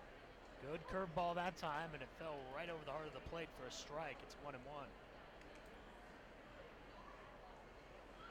Of course, Talbot does have first base open if he elects to pitch to the right-handed hitter Berg, who's on deck. He will deal a 1-1 pitch outside to make it 2-1. He's going to let Sanko get himself out here, and if he loses him, he's going to send him down to first and deal with the next batter, righty-righty. 2-1. Hit hard on the ground to second base. Prince fields on a very tough hop, but he gloves it cleanly and throws to first for the out, and that ends the inning. So a run-saving play by Prince at second. And no runs, 2 hits, no errors, a man left on base. We go to the bottom of the 6th, still tied at 1.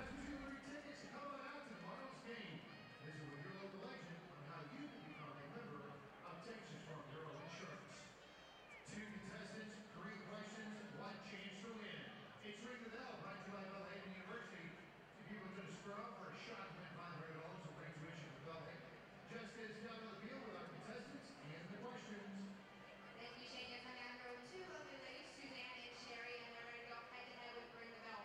Since the Skeeters are wearing super jerseys,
into the bottom of the 6th.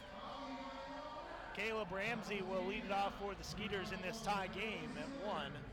Will be followed by Cole Gillespie and Travis Scott. Ramsey with a couple of ground ball outs. He's 0 for 2 tonight. He'll face Jake Dunning for the 3rd time. Dunning winds and deals. A bunt down the third base line. Berg pits it up, spins, fires, and throws out Ramsey for out number 1. Good play by the Ducks catcher, Alex Berg. Just barely picking that up at fair ground, and a nice throw to first base. I think Ramsey gets enough credit as a bunter. That was hugging that third base line. Berg couldn't wait any longer. Cole Gillespie is 1 for 2. He now stands in.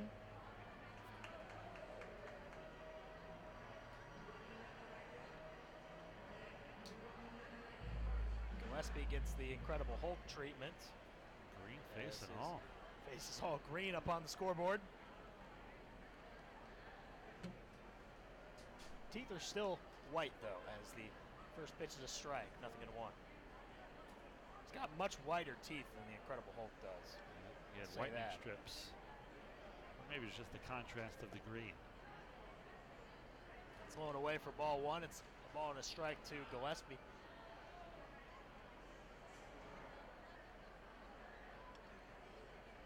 1-1 from Dunning. Good slider, but missed inside.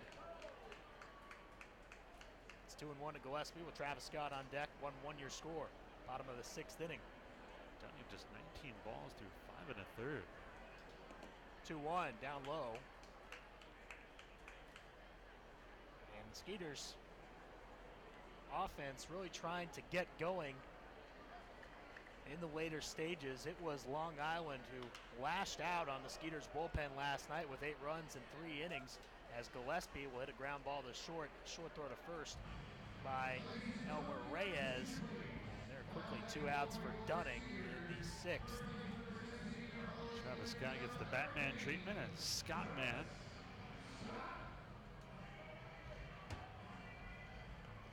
He's 1 for 2 and now has a 5-game hitting streak. Single then scored in the 2nd, struck out his last time up.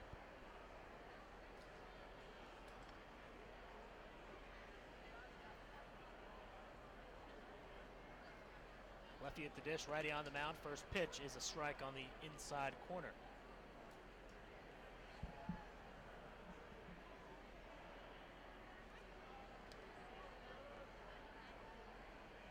Scott, the player coach, now sees an 0-1 pitch and hits it hard on the ground, foul down the first base line. Comes off the foul wall and into right field.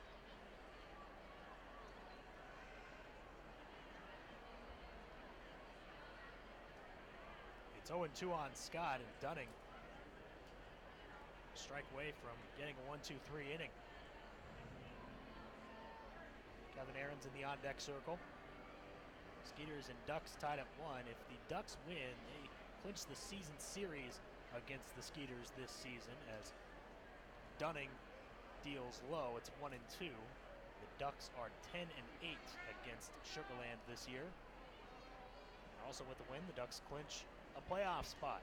Of course, that could also happen with a Bridgeport loss. Liner to third base and past the glove of Alfonso into left field. Scott thinking about second, but he will stop at first, as that's a good play by Kraus to get it back in on that soft line drive. And a 2-out single for Scott.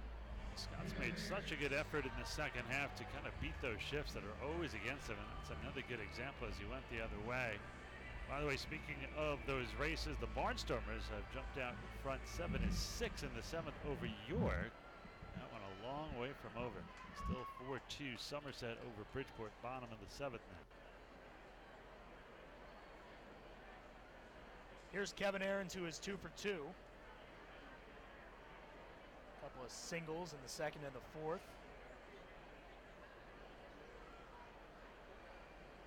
First pitch from Dunning is right over the heart of the plate for a strike.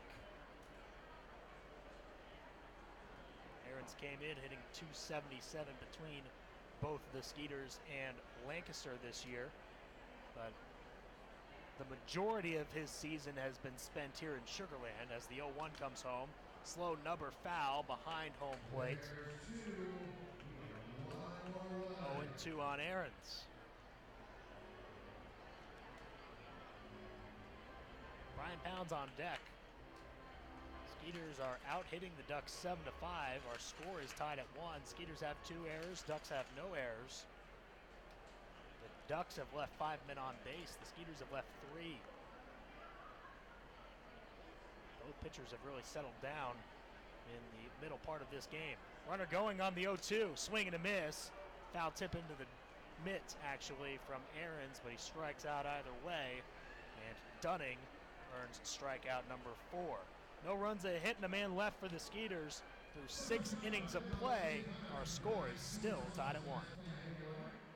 Use your super responsive face and use the hashtag at Bedrock Comics and go Skeeters. You got a shot to win $50. Bedrock City gift card. Bedrock City, Houston's best comic book store, got 5 locations to serve you. Check out the Sugar Land location, 4831 Highway 6, Surrey City. Fans don't know about you. I do live by the mantra. Limited is free, it's for me, so how about a free t-shirt? Download the t-shirt prize brought to you by Texas Gun Club. Texas Gun Club, a fun, friendly, and safe shooting sports experience.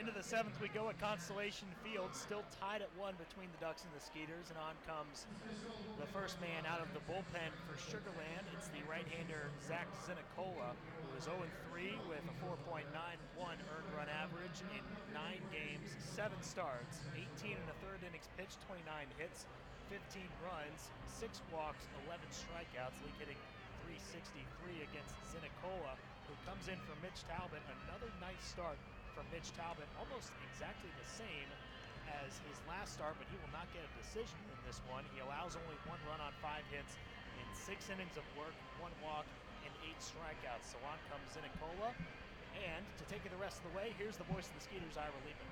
Well, thanks, Andy. 1-1 as we move to the top of the 7th. Well, earlier today, Jake Halon, he was named the Pitcher of the Year.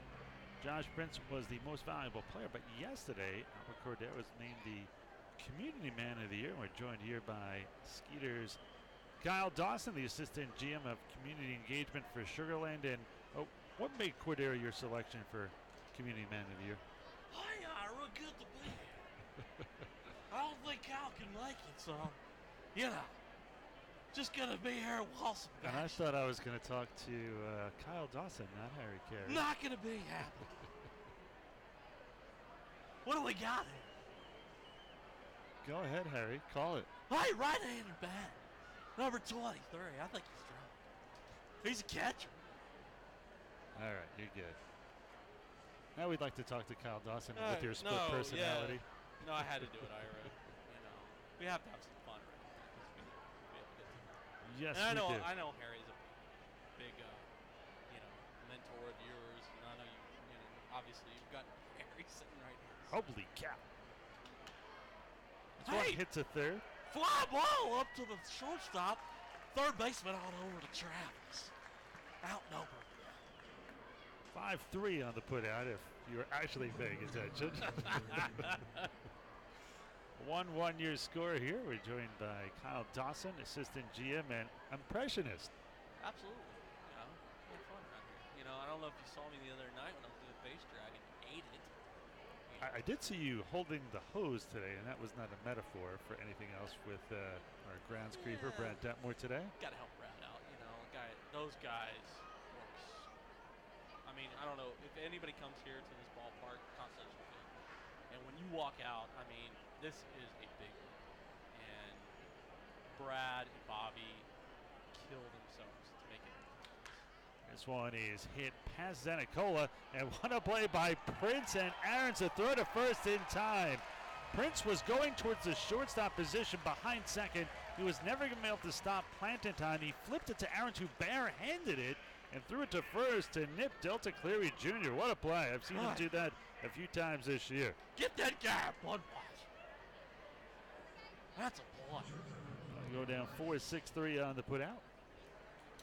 Tell us about Cordero and his choice for Community Man of the Year. No, Coco, I mean, he did a great job this year for us.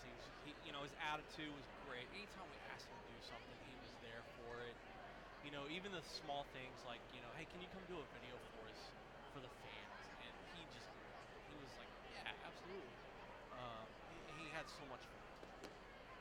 He did a lot even, you know, here at the ballpark when you wanted him to do something outside. He starts every day, so it's hard for him to sign autographs, but he'd come up, you know, especially after Hurricane Harvey and at the front gates and stuff like that. Yeah, like when we went to Ronald McDonald House, he was there. You know, it's basically like, hey guys, anybody want to be able to go do this thing in the community? And Coco was like, yeah, I'll do it. I mean, and I understand that his family wasn't here; they're back in Venezuela, and so he had the free time. But you know, he just his personality is so great. You know, especially with kids. He, you know, the kids just lit up around him, which was so much fun. This one swung and missed, strike three. That'll do it. A 1-2-3 inning here for Zanicola. 7th inning stretch time. Get your peanuts and Cracker Jacks. I do care if you never come back. Skeeters and Ducks tied at 1.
Well, I hope you're all stretched out. The 7th inning stretch comes to its conclusion. Skeeters and Ducks are still tied at 1.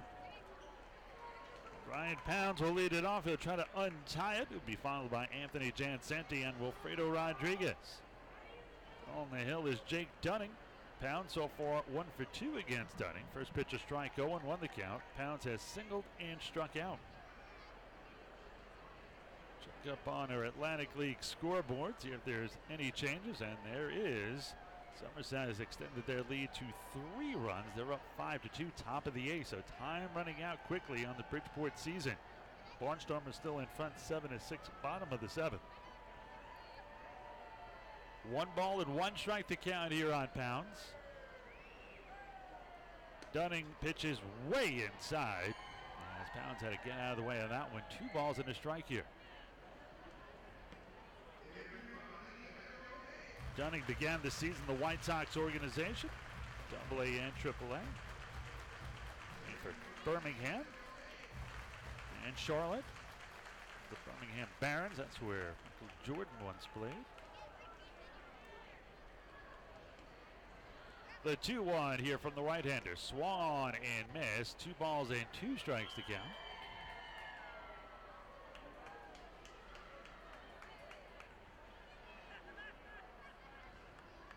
Mentioned his brother Dane was actually part of a trade to Chicago in exchange for Adam Eaton this past winter.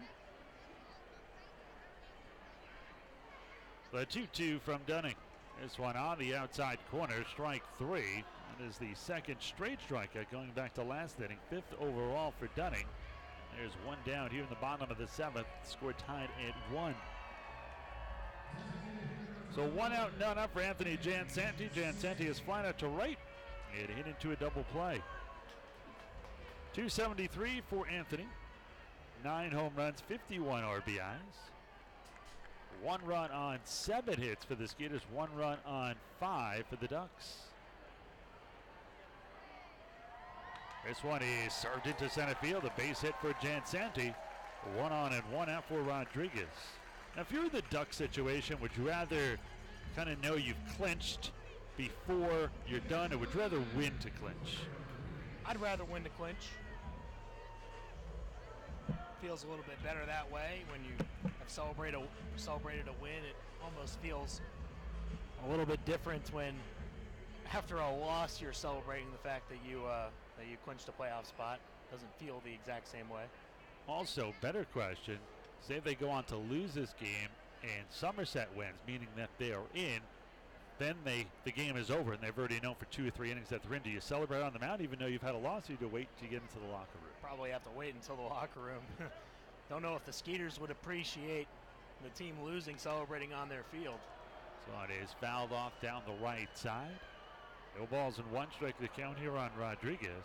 Alfredo's had quite a year. He will not qualify amongst the league leaders, but he will finish in the 320s. Came in at 327. 3 home runs, 26 RBIs. Actually 27 with his RBI tonight and a hit. He's 1 for 2. Dunning from the stretch with the runner down at first. This one is swung and hit into left center field. That'll be a base hit. Quick round of second is Jansanti. Almost falls down and then dives back into second. Timeout finally called. Skeeters have something brewing here. First and second, 1 away for Joe Benson. Yeah, Jansanti thought about first to third right as that came off the bat from Rodriguez, but Cleary got to it pretty quickly, and then all of a sudden he slipped and fell to the ground, almost got thrown out at second. Kevin Baez, the Ducks manager, the former big leaguer, comes out to the mound, and there's some action in the Ducks bullpen. I think this might be a little bit of a stall tactic to get him ready. 84 pitches for Dunning, so he's getting towards the end of his night. Let's see who that is warming up down there. That is former Skeeter Dustin Richardson warming up down in the pen. Richardson got the win last night. So first and second, 1 away for Joe Benson. There's a lot you could do here. Now granted there's 1 down. You could ask Benson to bunt, but if he's bunting, it's going to be for a base hit. We'll see if Alfonso at third comes in it off. If he stays back, I think I would chance it. Benson, a pretty good bunter. See what the mighty Thor can do tonight. First pitch here by Dunning. Double take to second comes home, and this one is hit down the right field line. That is a fair ball. It'll get around into the corner. This will get 1 across for sure. Jansanti scores easily. They're going to wave around Wilfredo Rodriguez. Benson digging for third, and it is a 3-1 Skeeters lead.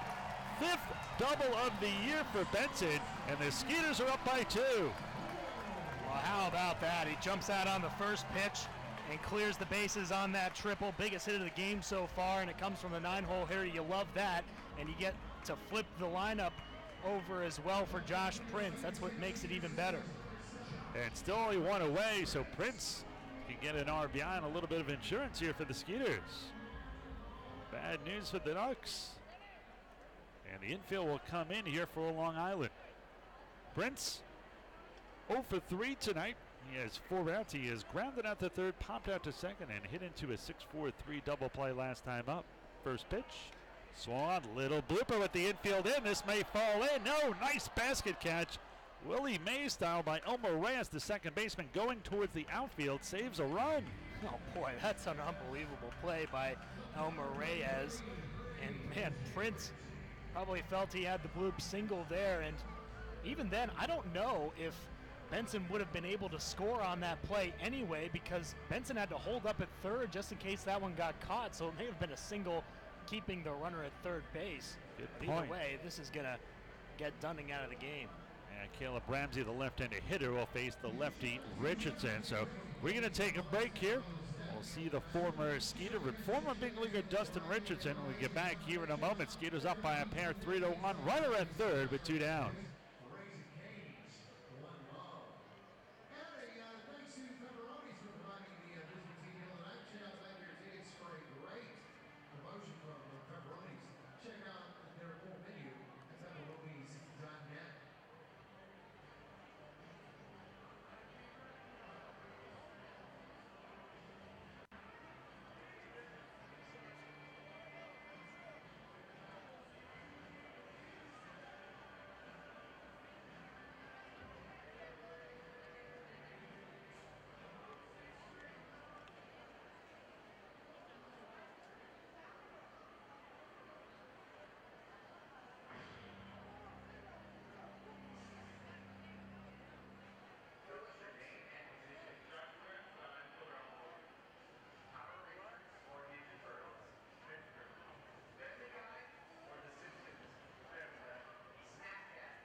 On comes Dustin Richardson for the Long Island Ducks. He's 2-4 this year with a 4.75 earned run average between both the Ducks and the Skeeters. He has 53 total appearances and 1 start, 4 saves, all with the Skeeters.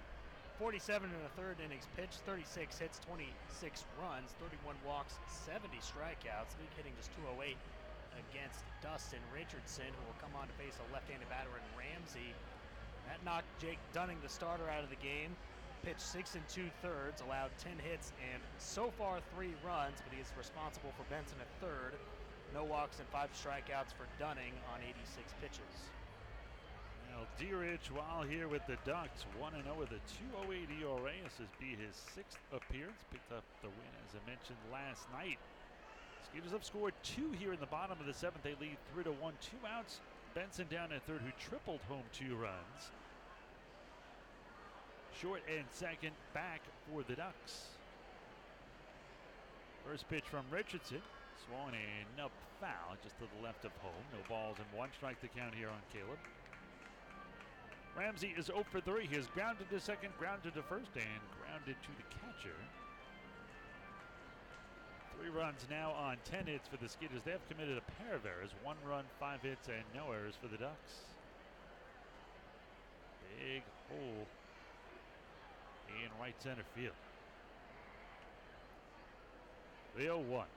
This one low and away. It's the slider of Richardson. 1 ball and 1 strike. Richardson 2 pitches, 2 pretty good ones, a fastball and a slider. Part of 2 seasons with the Red Sox at the big league level. Went to Texas Tech. He was drafted by the Sox. The 1-1 here from Richardson. This one low and away. Slider again misses. 2 balls and a strike here on Ramsey. Caleb came in at 226, 2 home runs, 24 RBIs. Staying outside on Ramsey as they outfield shades him the other way. They're trying to force him to go the other way with a base hit on this one. The 2-1 here to Ramsey from Richardson. This one is just off the outside corner. Wow, was that close? 3-1, however, on Caleb. Update for you from York. Barnstormers lost their 7-6 lead. York tied it up. It is now 7-7 in the bottom of the 7th. And Somerset and Bridgeport score is still 5-2 Somerset. But that game now moves to the top of the 9th. So Bridgeport will have one more shot at it in the bottom of the 9th. They're down 3.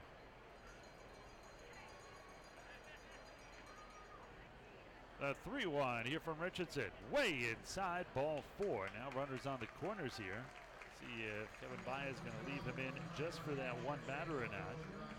Probably will leave him in. Cole Gillespie will bat here, the right-handed hitter, and then Travis Scott, the lefty. Here comes Baez. That might be all. I don't see anybody warming yet. There's somebody out there, nobody throwing unless he's warm. Let's see if Baez makes the move here.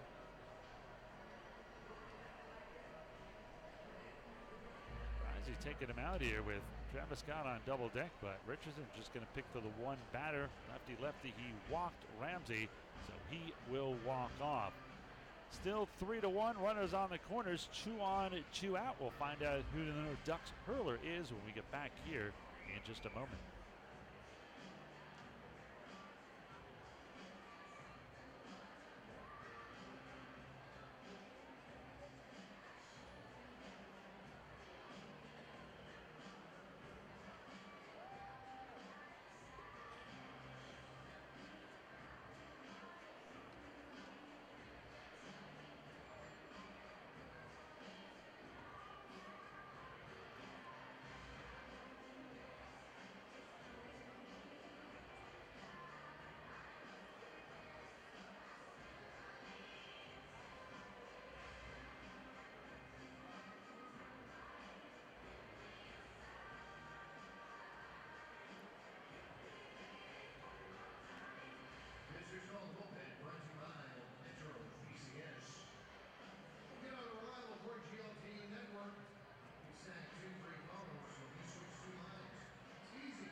Third pitcher of the night and third pitcher of this inning for the Long Island Ducks. It's the right-hander Rob Rogers. Comes in with a record of 6-1, a 3.96 ERA, 2 saves in 57 games, 66 innings pitched, 57 hits, 29 runs, 30 walks, 40 strikeouts, league hitting .243 against Rogers. Standing just 6 feet flat, 205 pounds, and is a Long Island native from Islip, New York. Comes in for Dustin Richardson, who only faced one batter, Caleb Ramsey, and he walked him on 5 pitches. Well, he couldn't grow up any closer to the Bethpage Ballpark. Bethpage in Central Islip, and he grew up in Islip. Went upstate New York to school at Binghamton University, also Keystone College, former 32nd round pick of the Dodgers in 2013. Well, he'll face Cole Gillespie here. Righty-righty matchup here for Rogers. First pitch to Gillespie. This one down the middle for a strike. No balls and 1 strike to count. A pair of runs in here for the Skeeters in the bottom of the 7th. They lead 3-1 on a Joe Benson triple that drove in 2. 2 on, 2 out runners on the corners. It is Benson at third and Ramsey on at first. The 0-1 from the right-hander Rogers, and that time called as he's ready to hurl it to the plate. The walk that Richardson allowed was the only walk of the game for Ducks pitching. No balls and 1 strike here on Gillespie. And a throw to first. Getting back in is Ramsey standing up. Last year, Rogers, 4 different levels: rookie ball, advanced A, AA, and AAA, all in the Dodgers system.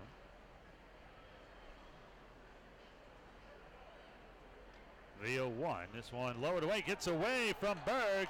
Here comes Benson. He's going to score, and it's a 3-run lead for the Skeeters. They're up 4-1. And that glanced off the glove and maybe off the dirt.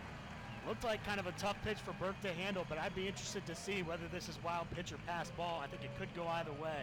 A little close, a real little wild pitch. We'll see how they score that one. Going up to second as well is Ramsey. Either way, it's a 3-run lead. The Ducks might need some help to clinch.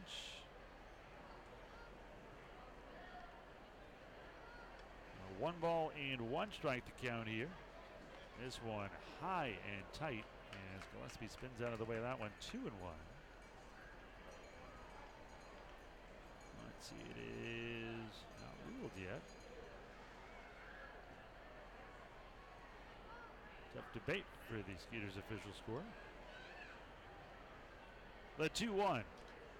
This one a little low and away. 3 balls and a strike here. Now it looks like they ruled it a pass ball.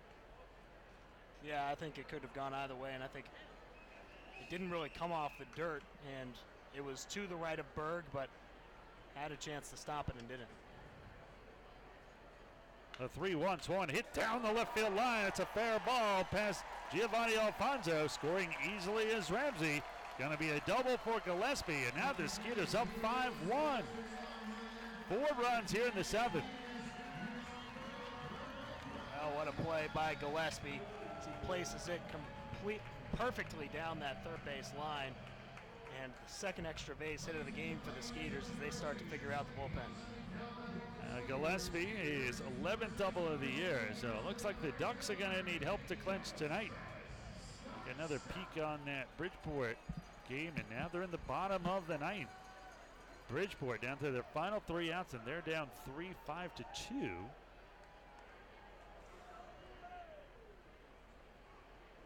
There's 1 away in that game. 2 to go. Bridgeport played so well all year. It's just going to be a shame. They missed the playoffs. They finished 1 game back in the first half, and right now as we speak, they have the best overall record in the Atlantic League at 76-62, and they're going to be sitting home. This one a strike. Near the letters, 1 ball and 1 strike to count. Skeeters 5 runs on 11 hits. The Ducks 1 run on 5.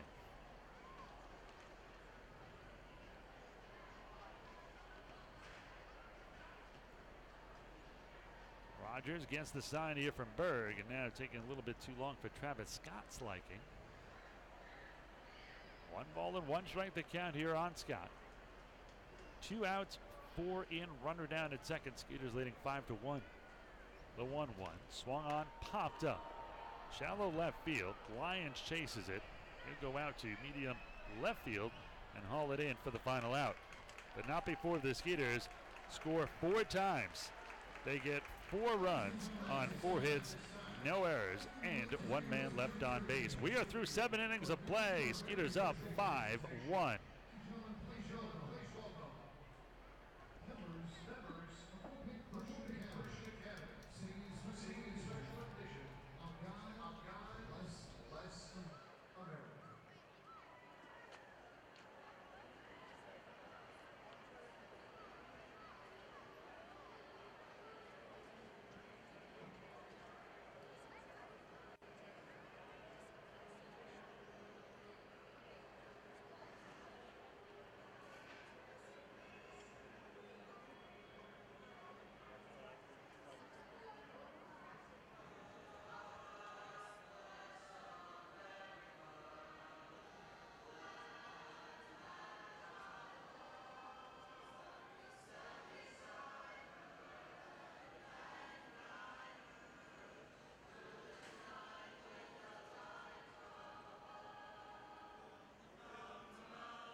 Skeeters have the lead 5-1. Into the 8th inning we go as Mark Haynes takes the mound. Haynes, 2-5, a record 3.47 ERA in 54 games. 13 saves this year for Haynes in 15 opportunities. 49 in the 3rd innings pitched, 44 hits, 23 runs, 30 walks, 57 strikeouts.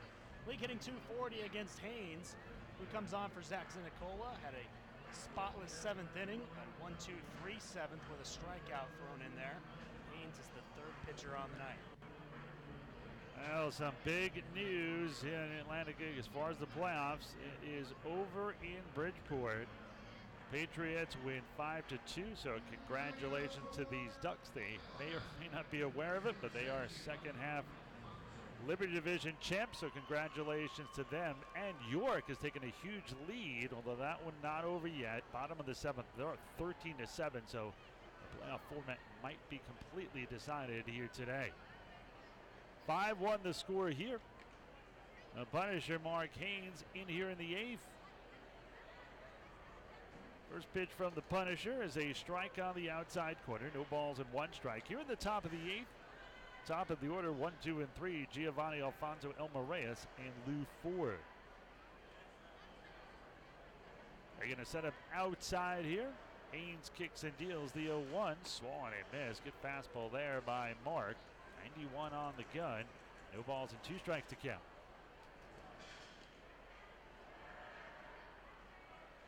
Skeeters 5 runs on 11 hits. The Ducks 1 run on 5. It was the Skeeters who had a 4-0 lead going into the 7th yesterday. It was the Ducks who scored 4 in the 7th, 2 in the 8th, and 2 in the 9th. Tonight, it's the Skeeters who score 4 times.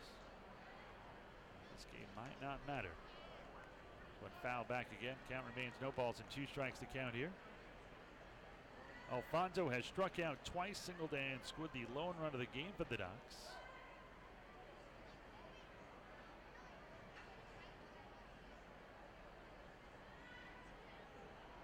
Haynes gets the sign. They'll set up away here. And the 0-2 here from Mark. Swung a hit high in the air to left center field.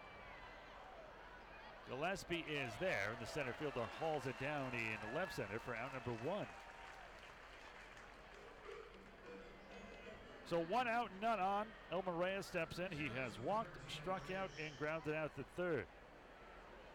Reyes came in at 304, which is good for 7th in the league, 5 home runs and 56 RBIs.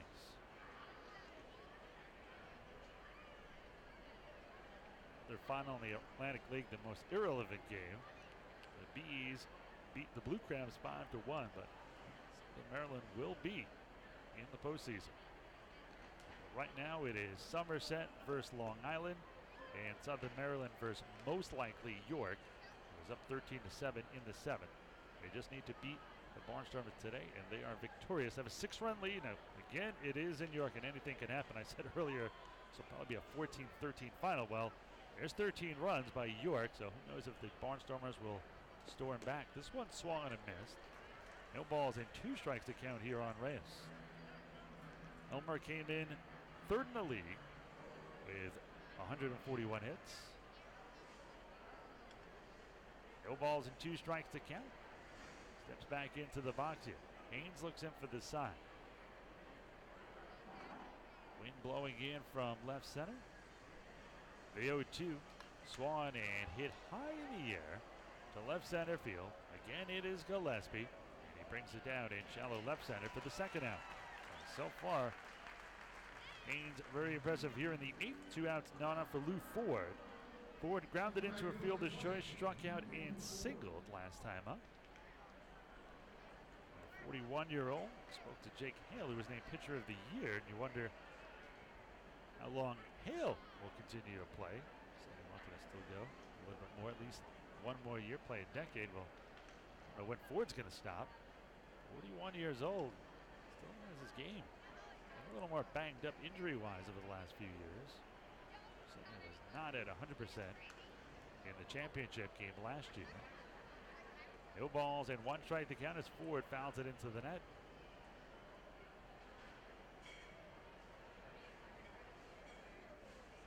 Now moves into the top of the 8th inning, up 13-7. They need 6 defensive outs clinched the Freedom Division second half title. The 0-1 here by Haynes. This one high and outside, 1 ball and 1 strike. Now, if you're looking at it from an objective standpoint, Southern Maryland has been dreadful in the second half, despite winning that bizarre 1-game playoff deep into the second half. So I would have to pick York over Southern Maryland. The Ducks have been very inconsistent, and Somerset has made some key acquisitions just this week. I think you could say most likely it'd be Somerset and York in the championship. And it's anybody's ball game. I just think it's pretty hot right now. They've had a huge turnaround in the second half. They were not great in the first half. And Mark Mason has figured it out once again. The 2-1. This one low and in. 3 balls and a strike here on Ford. Well, the Ducks were down 2 games to none in the Liberty Division Championship Series last year. They stormed back, winning 3 straight to face the Skeeters. And I just think they ran out of gas and they were kind of banged up. The 3-1, swung and hit into right field, but the old Adam ball right at Benson. That'll do it. Great job by Haynes. The Punisher sets down the Ducks. 1, 2, 3. Duck, duck, goose. Middle of the 8th. 5-1 Sugarland.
This call open is brought to you by Metro PCS.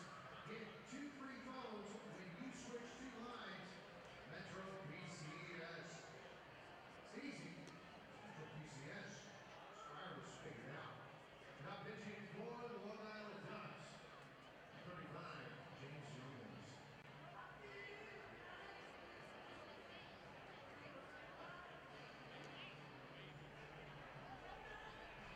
New pitcher for the Long Island Ducks as the Skeeters go into the bottom of the 8th inning with a 5-1 lead.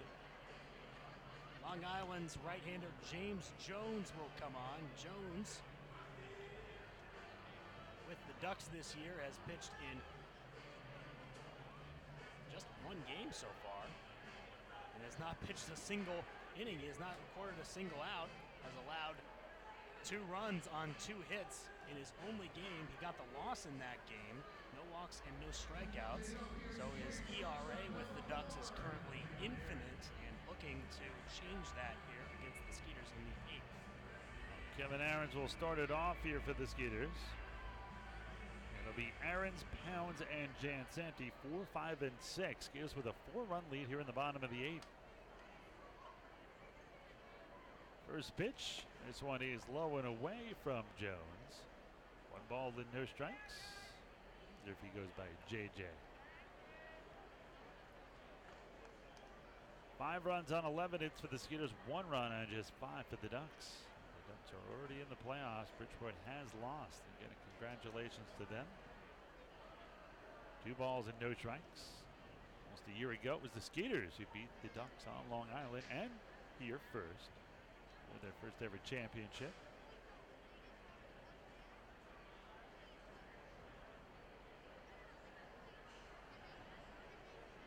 2-0 the count here.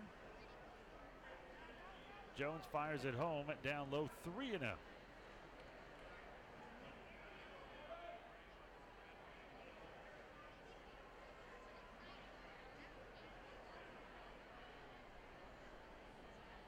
Skeeters with a 4-run 7th inning.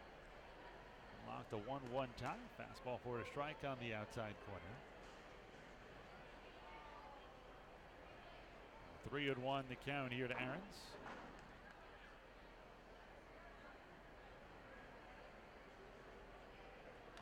This one is chopped foul. That one into the Ducks dugout on the left side. That'll run the count full. 3 balls and 2 strikes here on Kevin.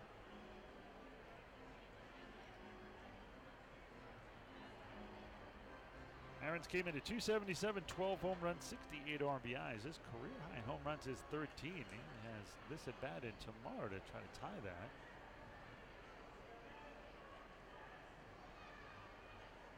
Payoff pitch here to Kevin. This one on the outside corner, strike 3. Looked like it was a little low and away. Aarons was trotting down to first, but rung up. Jones strikes out Aarons. 1 out, none off for Brian Pounds. Pounds has struck out each of the last 2 times up. He's also singled. He is 1 for 3.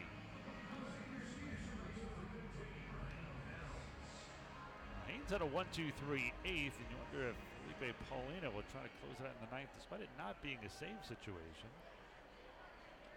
Nope, looks like Scott Main warming up in the Skeeters bullpen, and it is. There's one, a strike, no balls and 1 strike the count here to Pounds. Brian came in at 214, 14 home runs, 50 RBIs. It's the time of the year when you think about next year, and the team always changes quite a bit. About 50% of the roster usually turns over. Pounds traded here home to Houston, and I wonder if this will be his last year. Now that he's home, he'll want to play more.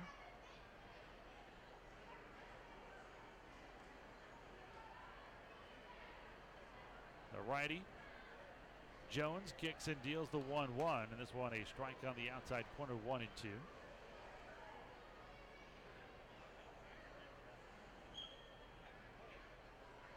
Skeeters leading by 4, 5-1 here in the bottom of the 8th. The 1-2 here by the right-hander.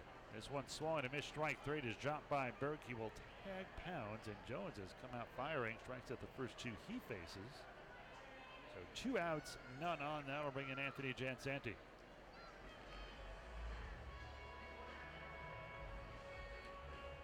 Well, Anthony is 1 for 3. He singled and scored his last time up. He's hit into a double play and flied out to right. Anthony really had the best year of his career this year. 273, 9 home runs, 51 RBIs. Also stole 31 bases. The first time he's ever been in double digits in stolen bases, let alone 31. So way inside, shuffles the feet of Super Jan.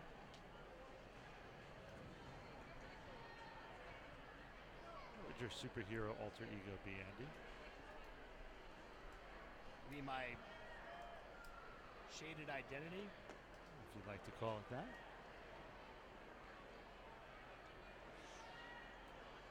What's wrong with what I'm doing now? You have to have superpowers and a cape and a mask and a disguise. Oh, you mean my actual superpower or my... Not your power, but your superhero image. My non-disclosed identity. This is your that was what your This is your Clark Kent image. This is my... Still, I'm confused by what. What's my superhero power? Is that what you're asking? Power and name, the whole bag. Well, I'm going to fly. Flying is always good. Okay. And what else? What's your superhero name? No, I don't choose that. Why not? Other people Batman that chose the for bat. me. Batman chose the bat. Superman put the S on his chest. That was after people started calling him the Batman.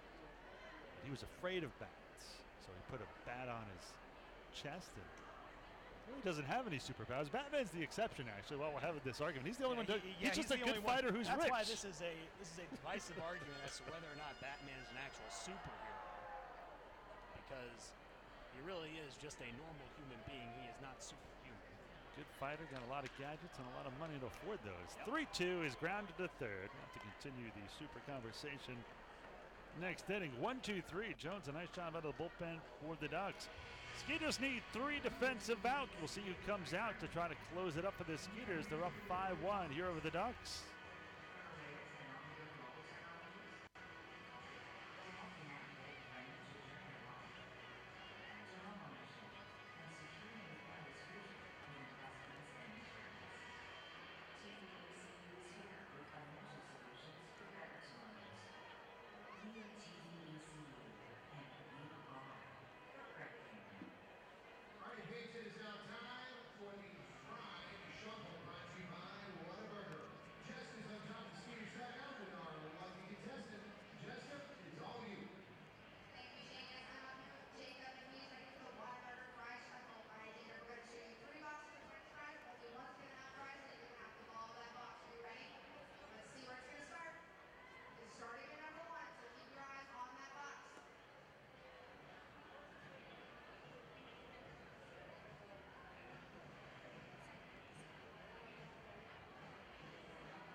Ninth inning at Constellation Field. Skeeters have the 4-run lead, and they'll bring on the lefty Scott Main in a non-save situation.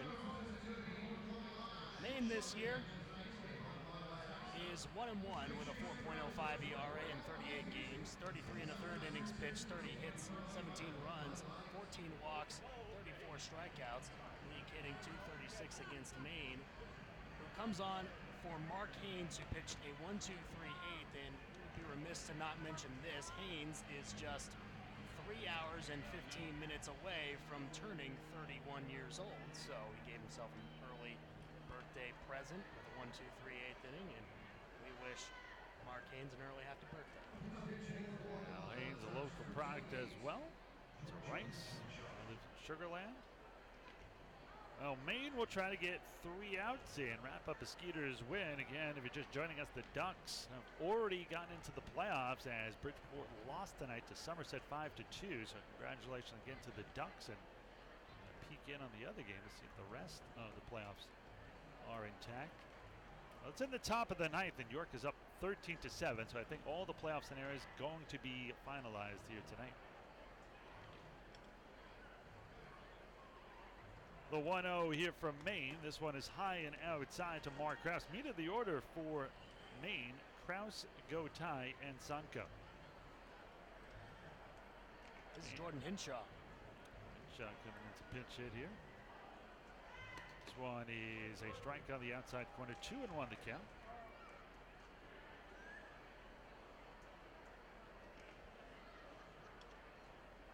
(5-1) the Skeeters leading here at the top of the ninth. Trying to finish strong here. The 2-1 is a little bit low. 3-1.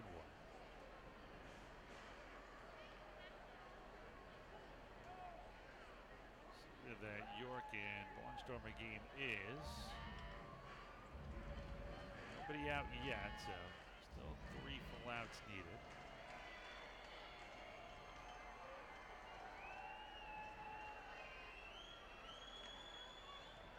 So 3-1. This one is high and outside. Ball 4. So Hinshaw will go down to first. So 1 on, none out for Ruben Gotay. He'll actually be lifted for another pinch hitter. It's Derek Piles. Former Skeeter.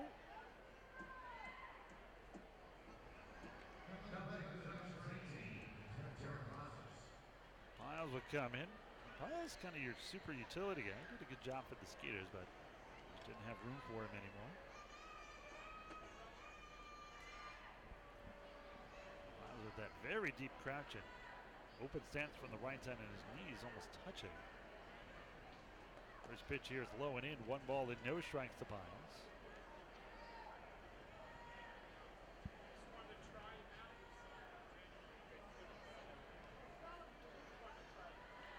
Maine looks in for the side here. They will set up away.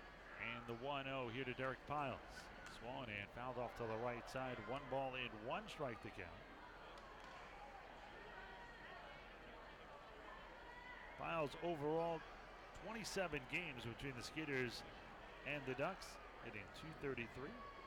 No home runs, 5 RBIs, 86 appearances. With the Ducks, he's hitting .271 in 14 games. And swung and missed. 1 and 2 here on Piles.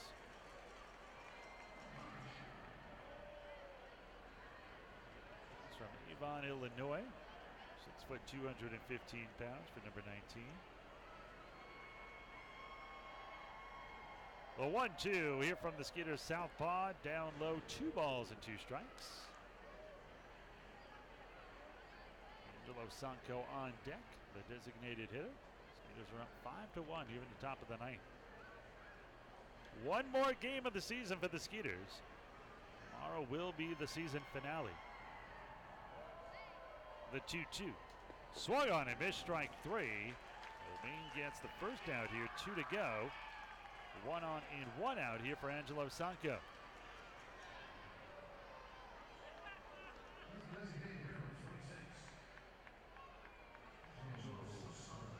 And Linstem's Angelo Sanko. Sanko is 1 for 3. He has struck out, doubled, and grounded out to second. It'll be a lefty-lefty matchup here for Maine. Action actually begins in the Skeeters' pen. You wonder if this will be Maine's last batter, because after that it's nothing but righties. And it is Felipe Paulino warming up. Still not a save situation. The bases would have to be loaded for it to become a save situation. Actually, 2 runners and the runner on deck would count as a save situation. This one is Scott into left field. Going back is Ramsey, still going back near the manual scoreboard, looking up, and it's gone. And just like that, it's a 2-run game, 5-3. Wow, did that carry out of here? The wind has suddenly shifted, blowing towards left center. 2-run homer by the powerful lefty, his 24th home run of the year. RBIs number 79 and 80, and let's see if that is all here for Maine. So Maine came on to face 2 of 3 lefties. He walked the lefty Krause, struck out Piles, the righty, and allowed a home run here to Sanko. Looks like Maine is going to pitch to at least 1 more batter here, and now it is a save situation. Tying runs on deck.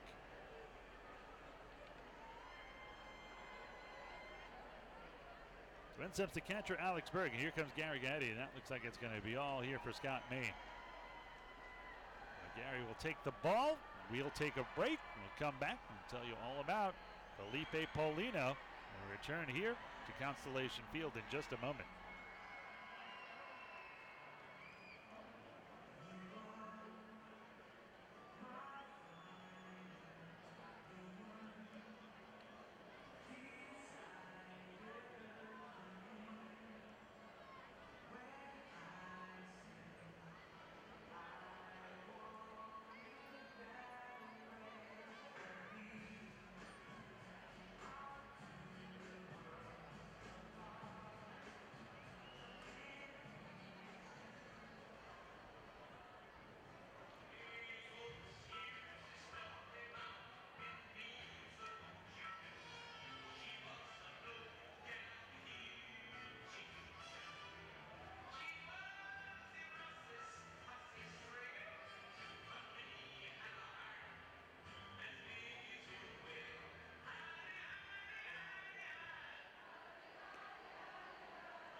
So here comes Felipe Paulino in a save situation in this top of the ninth inning. 1 out and bases empty. Paulino looking for his 15th save of the year. 4-5 record, 2.31 ERA in 37 games with the Skeeters. 39 innings pitched, 25 hits, 12 runs, 13 walks, and 46 strikeouts. League hitting 181 against Felipe Paulino, who will face the third pinch hitter of this inning for the Long Island Ducks. Says you can't pitch yourself into a save situation, as Audie Afner will come in here, the backup catcher. First pitch to Afner is a strike on the outside corner, 0-1. The numbers on Afner here in just a second. That is next pitch here by Paulino.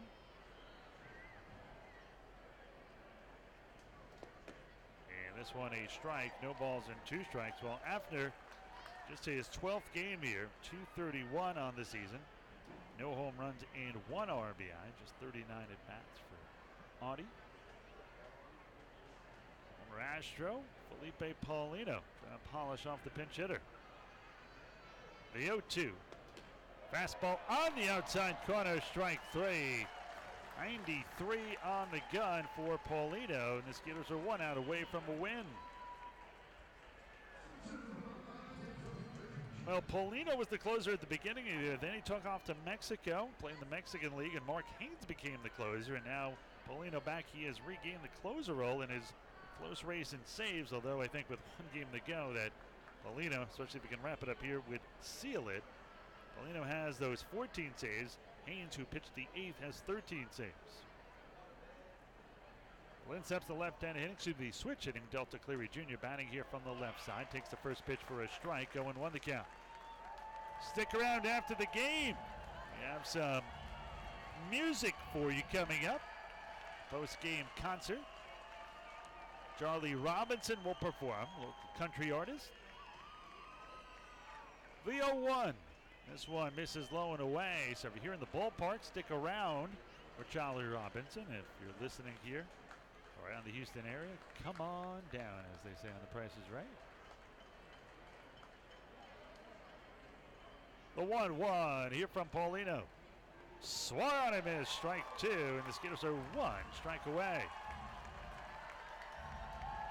Speaking of which, let's check in again on the York Lancaster score, and that is it. Playoffs are decided. York holds on to win. They win 13-7, so the playoffs are set. It will be the Ducks versus the Patriots and the Blue Crabs versus the Revolution.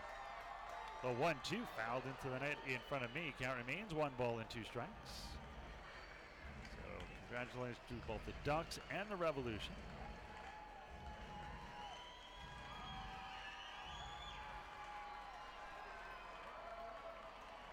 Paulino looking for that last strike.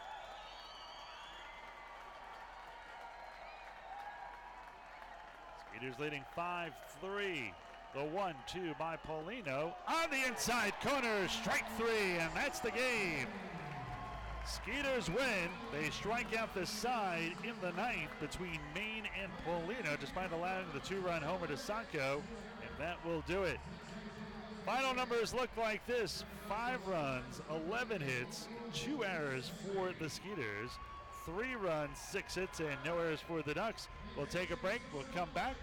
We'll have your final numbers. Andy Humphrey will have our player of the game, and we will preview tomorrow's season finale. All that and more. We return on the Skeeters post-game show in a moment.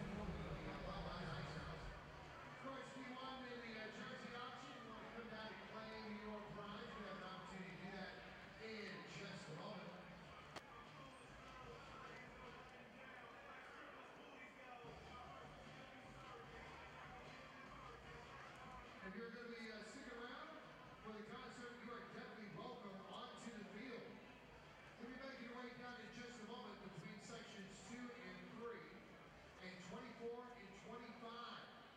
We get it set up down there, gives you a chance to get out, kick back, relax in the outfield, and enjoy some great live music under the lights. Once again, sections 2 and sections 3. Sections 24 and 25. Make your way down those steps. Just a moment, we're going to get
Welcome to the Skeeters post-game show. Excited hour leaving as the Skeeters win 5-3. 5 runs, 11 hits, 2 errors for Sugarland, 3 runs, 6 hits, and no errors for the Ducks. Despite the Ducks' loss, Bridgeport also lost. So again, a congratulations to the Long Island Ducks who have made the postseason. Congratulations to the York Revolution, who also clinched today with a win over the Barnstormers. Take a look at the final numbers here. 5-11-2 for the Skeeters, 3-6-0 for the Ducks. The winning pitcher is the starter. That's Jake Dunning. Dunning on the season. Now Dunning takes the loss. He is 2-3 on the season. And Zach Senicola gets his first win of the year here in the second to last game of the season. He is 1-4. Felipe Paulino gets his 15th save. Time of the game, 2 hours and 47 minutes in front of 7,111 fans here at Constellation Field. We'll tell you how this one happened. It was the Ducks who jumped out in front. An RBI by Mark Krause on an error by Kevin Aarons, who tried to field a potential double play ball, dropped it. Krause does get the RBI. It was 1-0 Ducks. Skeeters tied it up the very next inning. 3 straight